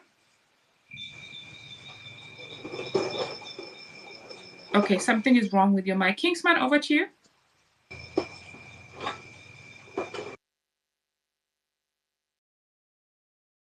Kingsman, can you hear me? Okay, can anyone hear me? Oh. Yes, I can hear you. Okay. Then Kingsman is not yet able to speak. Justice, please go on. Okay, Kingsman, I see your hand is up. Take a go, and then we go to Justice. Hi, comrades. Mark, are you able to hear me? Loud and clear. Biril, how are you? Good evening. Sorry, I've been off-road today. I was not able to join you earlier, but I'm available now. I hope everyone is able to hear me. I think, as Dr. has said, we should not concentrate so much on what the government is doing, but rather concentrate on what we are doing on our side. Because remember, as Max Weber said, the government has legitimacy of violence. It has a monopoly of violence that is legitimate. So at no time will you engage with the government in terms of violence and then become a victor out of it. So the message here is more important than what we lost yesterday, and also what we gained is more important than what we didn't. So what I think we should focus on tomorrow is, first of all, is being organized, and then now the ability of also being able to maneuver along whatever they'll bring. Because as you saw yesterday, I think they were able to thwart off the congregation, or when people were trying to gather from the onset. Even if there is a court order that is barring them from doing so, from coming up with, from clobbering people, from using tear gas. So already the government is participating in an illegality, because they were aware of the demonstration. They were aware that there were peaceful demonstrators yesterday, and then they were also aware of goons, because it is not a coincidence that two quick mats are attacked, things are stolen. Actually, one is just near Kamukunji police station, and the police were not able to get there on time, but you could see the people who were injured from whatever was happening yesterday. So for me, I think we should focus more on the approach and the message, because when we concentrate on what the government did to thwart the cause, then we lose the cause in itself. Because what are we looking? The bigger picture is, first of all, by the way, that guy has cordoned off the whole of the Kilimani area, the upper hill area. You cannot be able to access Kilimani through State House Road. So it means he gets the message. The fact that he has not even traveled for 2 weeks, that is a win for the cause. They say he's either flying or lying. So at least for 2 weeks, we've been able to barricade him between the confines of State House. And actually, no one was even going there. The demonstrators, we all know that the demonstrators are peaceful, but he's trying to bring up a divide between now the business community and the peaceful demonstrators. So for me, I'm thinking is, if this thing takes an organic course, whereby people are saying, like, can we use another approach? Can we even say that Tuesday, instead of people going to, or tomorrow, instead of people going out to the streets, then people can stay indoors. We can even decide to stay indoors for a week, so that if a foreigner comes to Kenya, he is not seeing an Uber, he is not seeing any other business. So we can even just say, let's stay put. No one leaves his house, you stay where you are. And then we are also now,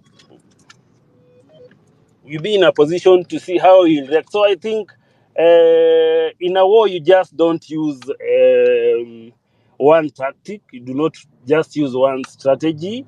We can use as many strategies as possible. The other one is that I saw, it's like his people, yesterday were able to change the narrative and say that the demonstrators now have become violent, even though they knew that the people who were infiltrating the demonstrations that were peaceful are not part of the cause.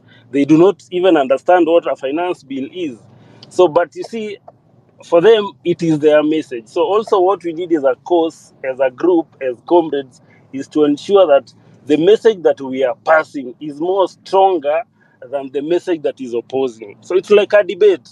So at the end of the day, whoever wins the debate is the one who was able to take charge of the narrative. And that is what we need to do. So as the Daktari has said, don't concentrate so much on taking on the goons, because in Nairobi, it takes only 300,000 to hire goons. 300,000, you get like 100 or 200 border How does people. this look like on the ground? Bring your power banks, you know. Mag, are you able to hear me? Yeah, I can hear you. Justice was unmuted. Justice, kindly unmute you next. Yes, please proceed. So if you have $300, then you are able to get as many goons as possible in Nairobi. Buy for them weed of around 30,000, 50,000. Then you have a crowd of around 203, between 200 to 300 people who can come out and bring chaos within the team. So, but I think as I'll share a strategy that was used by the youths when there was the Arab Spring in Egypt, how they were able to marshal themselves using the media, ensuring that the routes that can be possibly be used by the goons, and then those that are barricaded. We can even barricade the roads that we want to use, so that if, for example, people decide tomorrow they'll be in Valley Road, then we have marshals that are able to barricade the demonstrators against the goons. So we let's also learn. Let's take lessons from whatever is happening, so that now the approach on the day after or tomorrow or next week is different. But for me, I'm seeing gains. I'm a person who believes in a glass is half full rather than half empty. So the gains is, you could see the narrative today in the Senate. People, for the first time, the hubris, the way they were holding themselves as if we are second class human beings. They are coming down. Today you could hear the Kericho senator talking about how he used to hoard Njugus in the streets, how he used to, I don't know, to live in which ghetto. These are things that they couldn't tell us. So they now want to associate like they are one of us. But the day, 2 weeks ago, they weren't one of us. So the message is messaging. That is what I can say. And guys, let's keep it. Let's also condole with the families that have lost their loved ones. Let's support them. We can even start, we can have a drive or the Mchanga thing. We get the identity of the families that have lost their loved ones. We contribute, so that also, even if to the small business that have also lost, we can do a drive and give them something small, so that they see that the real cause is not against us and it's for us. So, Mark, thank you so much. Hillary, thank you. And real host, Daktari, as well. I'm still on the move, so maybe in an hour or two I'll be able to catch up with you guys. But and everyone who is also online, thank you for the good work that you're doing. Thank you even for being on the space, and we appreciate you. We love you, and remember, the cause is about, we are not against anyone or everyone. We are like, what we are against, poverty is the enemy. The enemy is the largesse, the opulence that is being shown by politicians. We need a country where everyone is able to compete, to do business, whereby you don't feel like other people have an advantage over you because of the positions they hold in political space or whom they know. So thank you guys, and keep on doing the good work that you're doing. Thank you, Mark. Thank you so much, Kingsman. As we continue, let's also not forget to build the network. Follow the host, the co-host, the speakers. Look left and right and follow each other. Hillary, please try to communicate with Daktari Miguna so that he can get back on, because he seems to be listening to us, but we're not able to hear him. So please give me a feedback in 5 minutes time if you're able to reconnect with him or not. Justice, over to you. Thank you very much, Marge, and everybody on the podium. So I would like to share some information about the question that I asked earlier on how to ensure safety of the protesters, especially when working alongside the goons. So I've had somebody who tried to speak, raise their hands to speak, and they were not able to get up. So this guy has worked in the peacekeeping missions in Congo, and he's actually sent me a list of what to do and what not to do. Some of them have been shared by Dr. Miguna and other brilliant speakers on the podium. So this might take a little bit longer. Marge, do you have permission to take just 5 minutes, if you don't mind? Is it in writing? Because if it's in writing, you can just put it on the Jumbotron. Yes, it's in writing, but I think it might look better if it's put into a document and then posted. So would you please put it, Kingsman? Kingsman, please mute. Would you please put it for us in a document and just post in the Jumbotron, because we still have over 100 people wanting to speak. So that would be helpful, because then they can also refer to the document again. Okay, later. definitely. Yeah. Definitely. Maybe what I can do is just highlight the points and not go into details. So number one is stay informed and plan ahead. Go in groups that some people have said again. Know your rights as a protester. Wear appropriate clothing.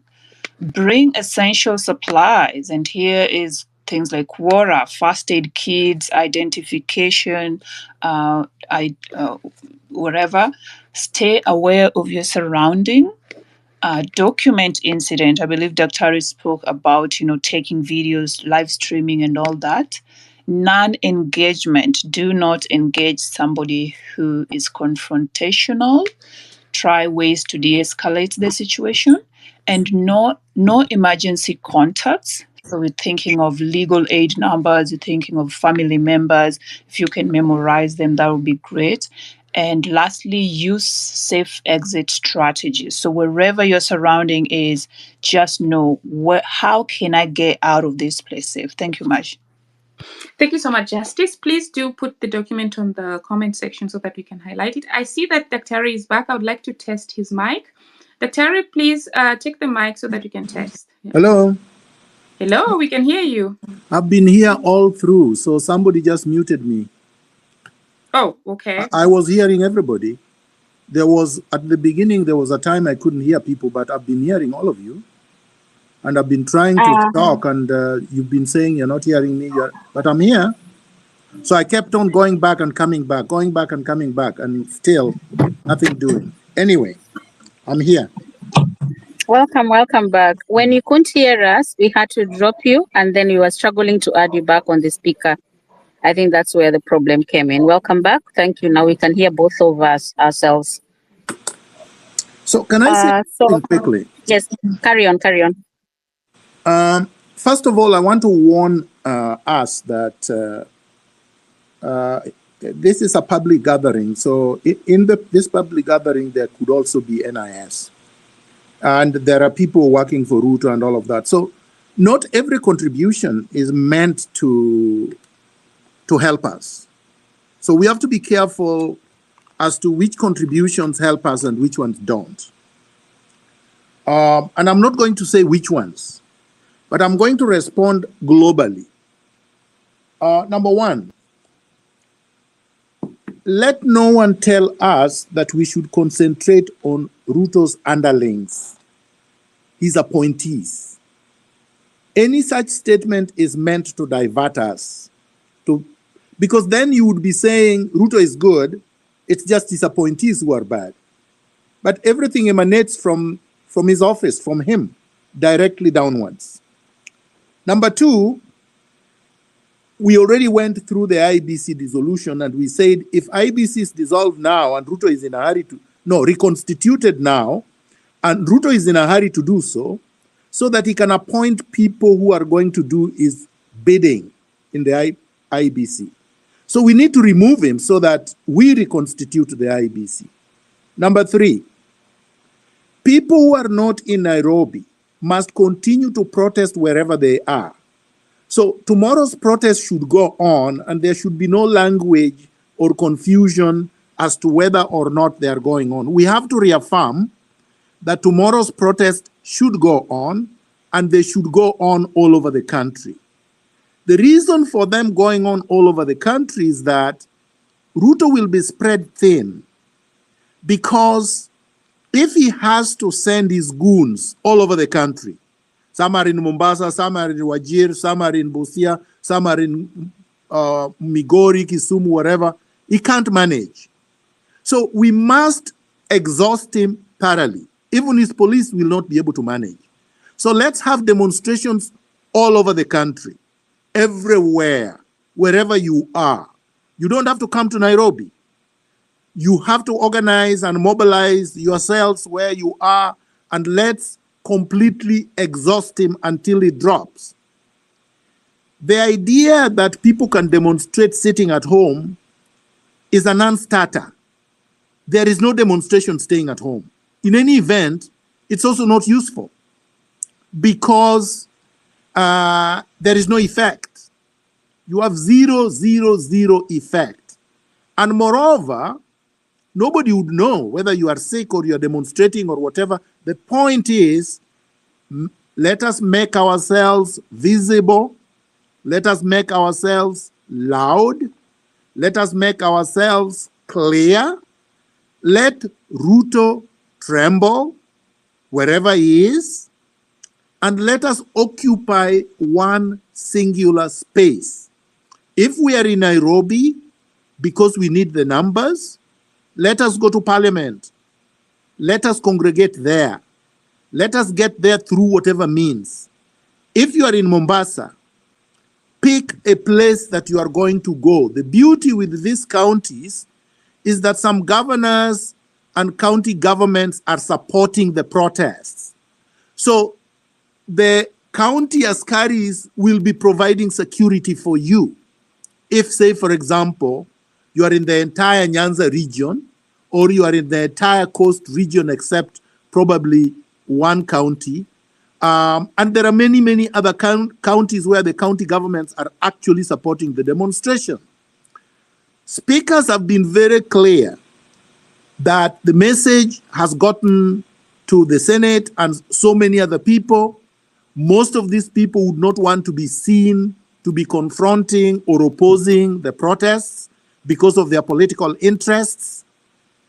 If that intimidates them, let them be intimidated properly, but don't pick fights with goons or anybody else. Let's work together. Let's do it peacefully. I agree with the gentleman who said, if you start violence, you will be playing into their hands and you will have no sympathy from anywhere. So let's remain peaceful.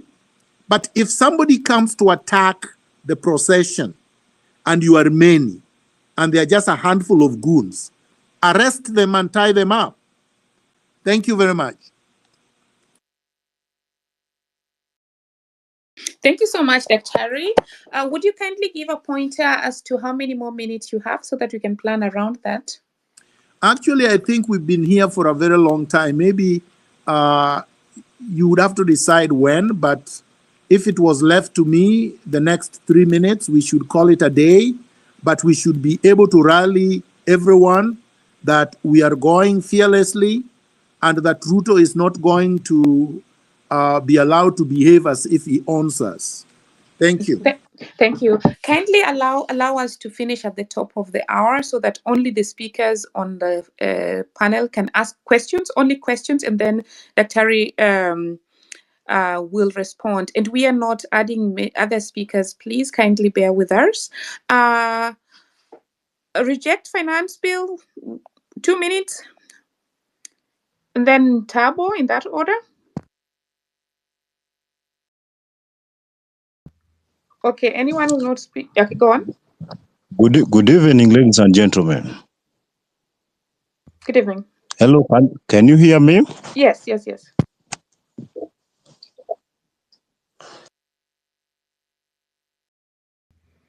Please proceed. Good.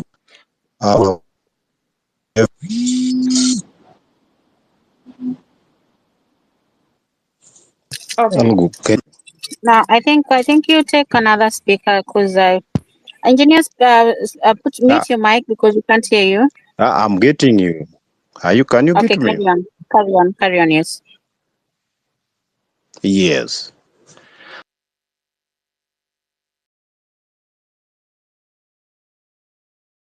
Encourage each and Proceed. everyone on this. I think we lost him. I think we lost him. So reject finance will go, and then Joachim, in that order, quick. Hello. Hi. Can you hear me? We already said we can hear you, so please just proceed. Otherwise, it's taking a lot of time. Thank you so much. First, let me send in my condolences to the bereaved and all that lost their lives. Number two, allow me also to acknowledge and appreciate everybody's presence here. And I have one question to Daktari.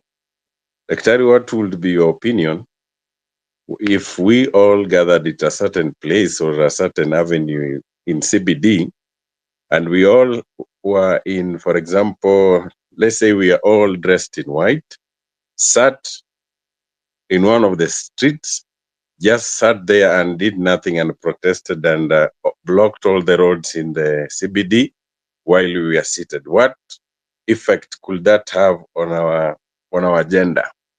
Number two, allow me to say that this goon infiltration is something that we should be prepared to have it going forward.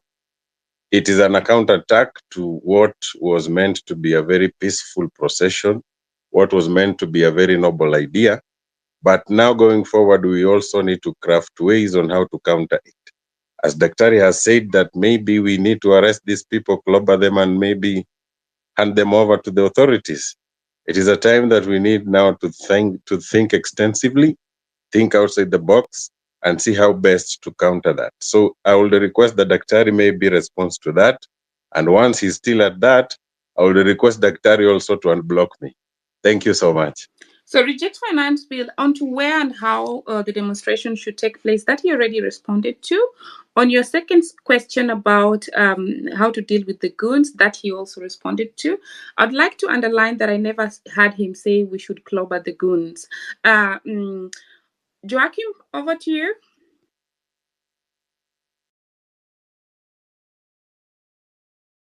So please, guys, only questions now, and then we close. Joachim, a question? Yes. Good evening, everybody.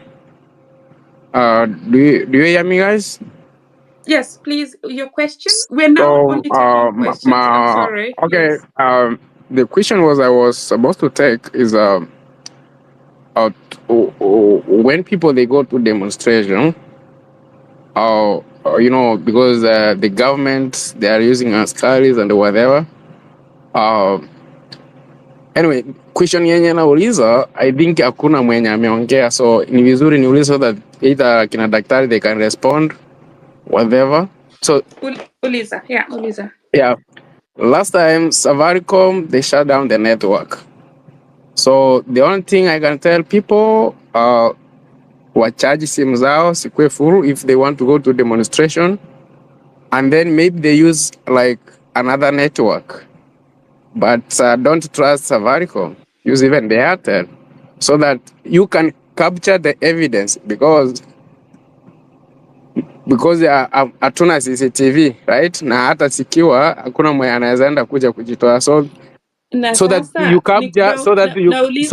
capture those goons. Kidogo tu. Sasa kama hiyo ndo mbinu yako ya kwenda kujitetea na unaisema hapa public,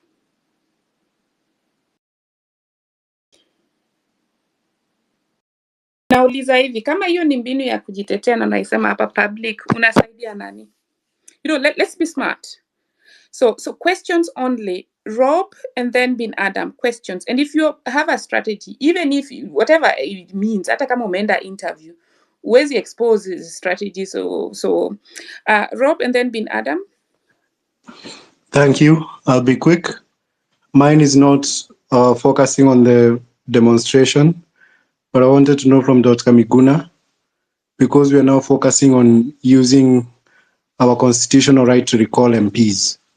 But we found that the IEBC needs to be constituted first for that to happen. Is there any way citizens can fast track this process so that the IEBC can be able to work on the recalling process with us? Thank you. Thanks, Rob. I think he'd clarified that already, but probably he can, if you want to, you can spend a minute on that. Bin Adam, question, please. Hi, hope you can hear me, guys. First of all, my condolence to the guys who lost their lives trying to liberate and fight for our rights. Poleni sana to the family. I'm actually speaking, I'm not in the country, I'm actually in the Middle East. And my question is to Daktari Miguna, is there a way that, okay, because our agenda, which was peaceful demonstration, was hijacked by the goons, like the topic says so. Is it possible that we try to reach, or rather try to use a different angle to still achieve the same goal of bringing this regime down, in the sense that, can we use external ideas whereby, because I know these people, like many politicians, they have affiliates, like the government has affiliates with international companies, whereby they usually go and sign deals. Like, let's say, for example, there's a lady who came, I cannot remember when, but I think it was also in this space, I think sometimes last week. She came and spoke about that these au pair jobs, the one Ruto was about to sign. Is it possible we just sign a petition to revoke all, to revoke and to refuse any deals that they have made with international bodies? Even here in Dubai, he has signed a lot of deals with the people. We just need to find out which companies that he has signed with, so that we can go and sign petitions and say, this is corruption, because they are self-centered. These things are being done on individual gains, like a company affiliated to, let's say, the president or his cronies, someone bringing in his own company and then registering it, and you cannot do any other business until you go through that person. Can we please, if it is possible, whoever is even in the diaspora, to try and identify any company that is affiliate to the company, to the government, or to these other people who are in the government as well, so that we can even start to deconstruct all these people from the external going all the way to the internal. Is it possible, Dr. That's my question. Thank you. Before I hand over the mic to Dr. Miguna, I would like to encourage people to listen to the spaces we've had before, because Bin Laden, please mute your mic. Because he's actually spoken about the things that some of us are still posing questions on, that would really save time, because otherwise we're going to go back and forth, which is really not very helpful. And so that's why sometimes when I appear like I'm rushing you, it's not like I really want to rush you, but that's just the point I want to make, that repetition, it's really just a waste of time. Time is money. Dr. over to you as you conclude. Thank you very much, Maj. Thank you, everybody. Thank the co-hosts. So, number one, the protests continue. There is no postponement. There is no reverse gear. There is no surrender. We move and march forward. We protest peacefully. We protest orderly, in an orderly manner. We protest in huge numbers. We congregate at specific points. How you reach there is your issue. Whether you walk, whether you take a bike, whether you take a matatu, whether you take a bus, whether you drive, is your issue. As long as you arrive there. You arrive there early enough, if possible, dressed in white, in black, and in green. That is what we agreed on. Carry a flag, carry water. Try to be with people that you know, if possible. If not, people that are clearly demonstrators. Carry your phone if you can. Take pictures. Stream live if you can, because it is helpful. If you see the goons, take their pictures and disseminate widely so that we can expose them. Share information. If you're arrested, call LSK. They have pro bono lawyers to assist you. I go to the question that was asked by the gentleman that spoke last. He asked if there are other means of removing a tyrannical regime from power. Historically and practically, there are only 3 ways of removing a regime. Number one, in a democratic society, and Kenya is far from democratic, you do so by having credible, transparent, accountable elections. We did an election. Unfortunately, Ruto became rogue and thought an election was a coronation. He thought being president was being a king. And he thought citizens were his subjects, that he can do whatever he wants and get away with it. The second one is through a coup d'etat. A military can take power and replace a regime. And the third one is a popular revolution, a popular, peaceful revolution on the streets. So we don't have a military that we want to take power, and we don't want the military engaged in politics. Elections are so far, and Ruto has already looted the entire country and wants to continue mismanaging, abducting people, and committing extrajudicial killings. We are tired of that. We can't have him for the next 3 years. So we resort to popular revolution, peaceful, on the street, under clause 1 of the Constitution, saying enough is enough. We are taking back the country. We have a right under clause 1 of the Constitution to exercise our sovereignty and to be able to remove the delegation that we gave, we vested in you, because you have abused us. You have just abused the power that we gave you. You have refused to be accountable to us. And after we do that, as I said last week, there is a process. And I will go over the process again so that we don't have these repetitions.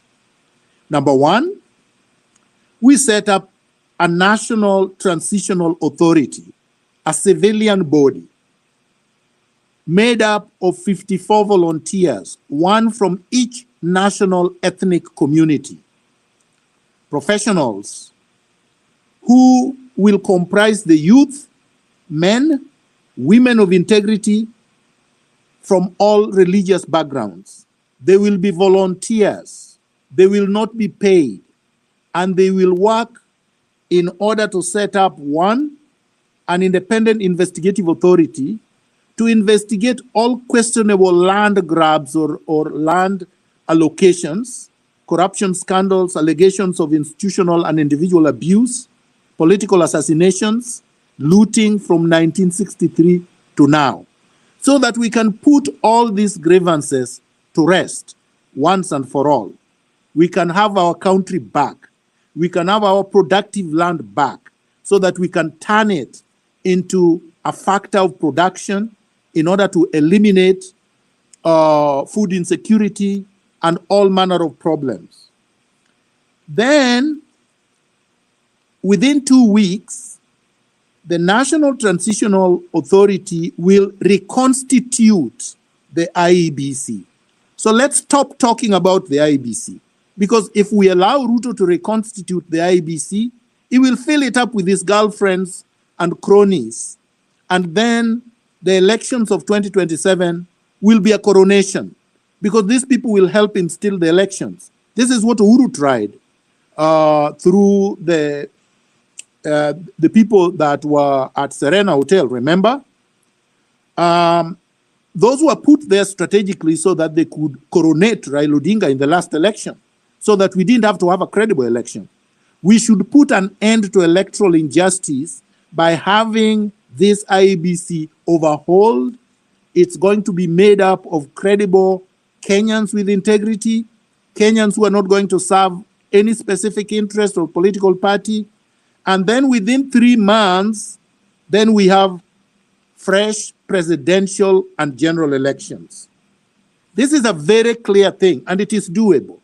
As I said last week, elections are routine matters. Election is not a very difficult thing to do. Then we can adopt the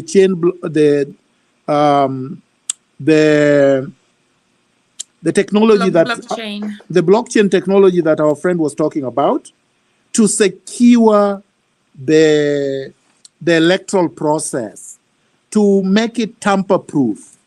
Like yesterday, they locked me out of my phone.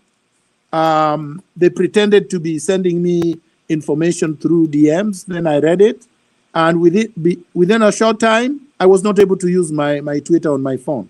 Right now, I'm speaking to you on my laptop because they invaded my phone. So they are trying everything.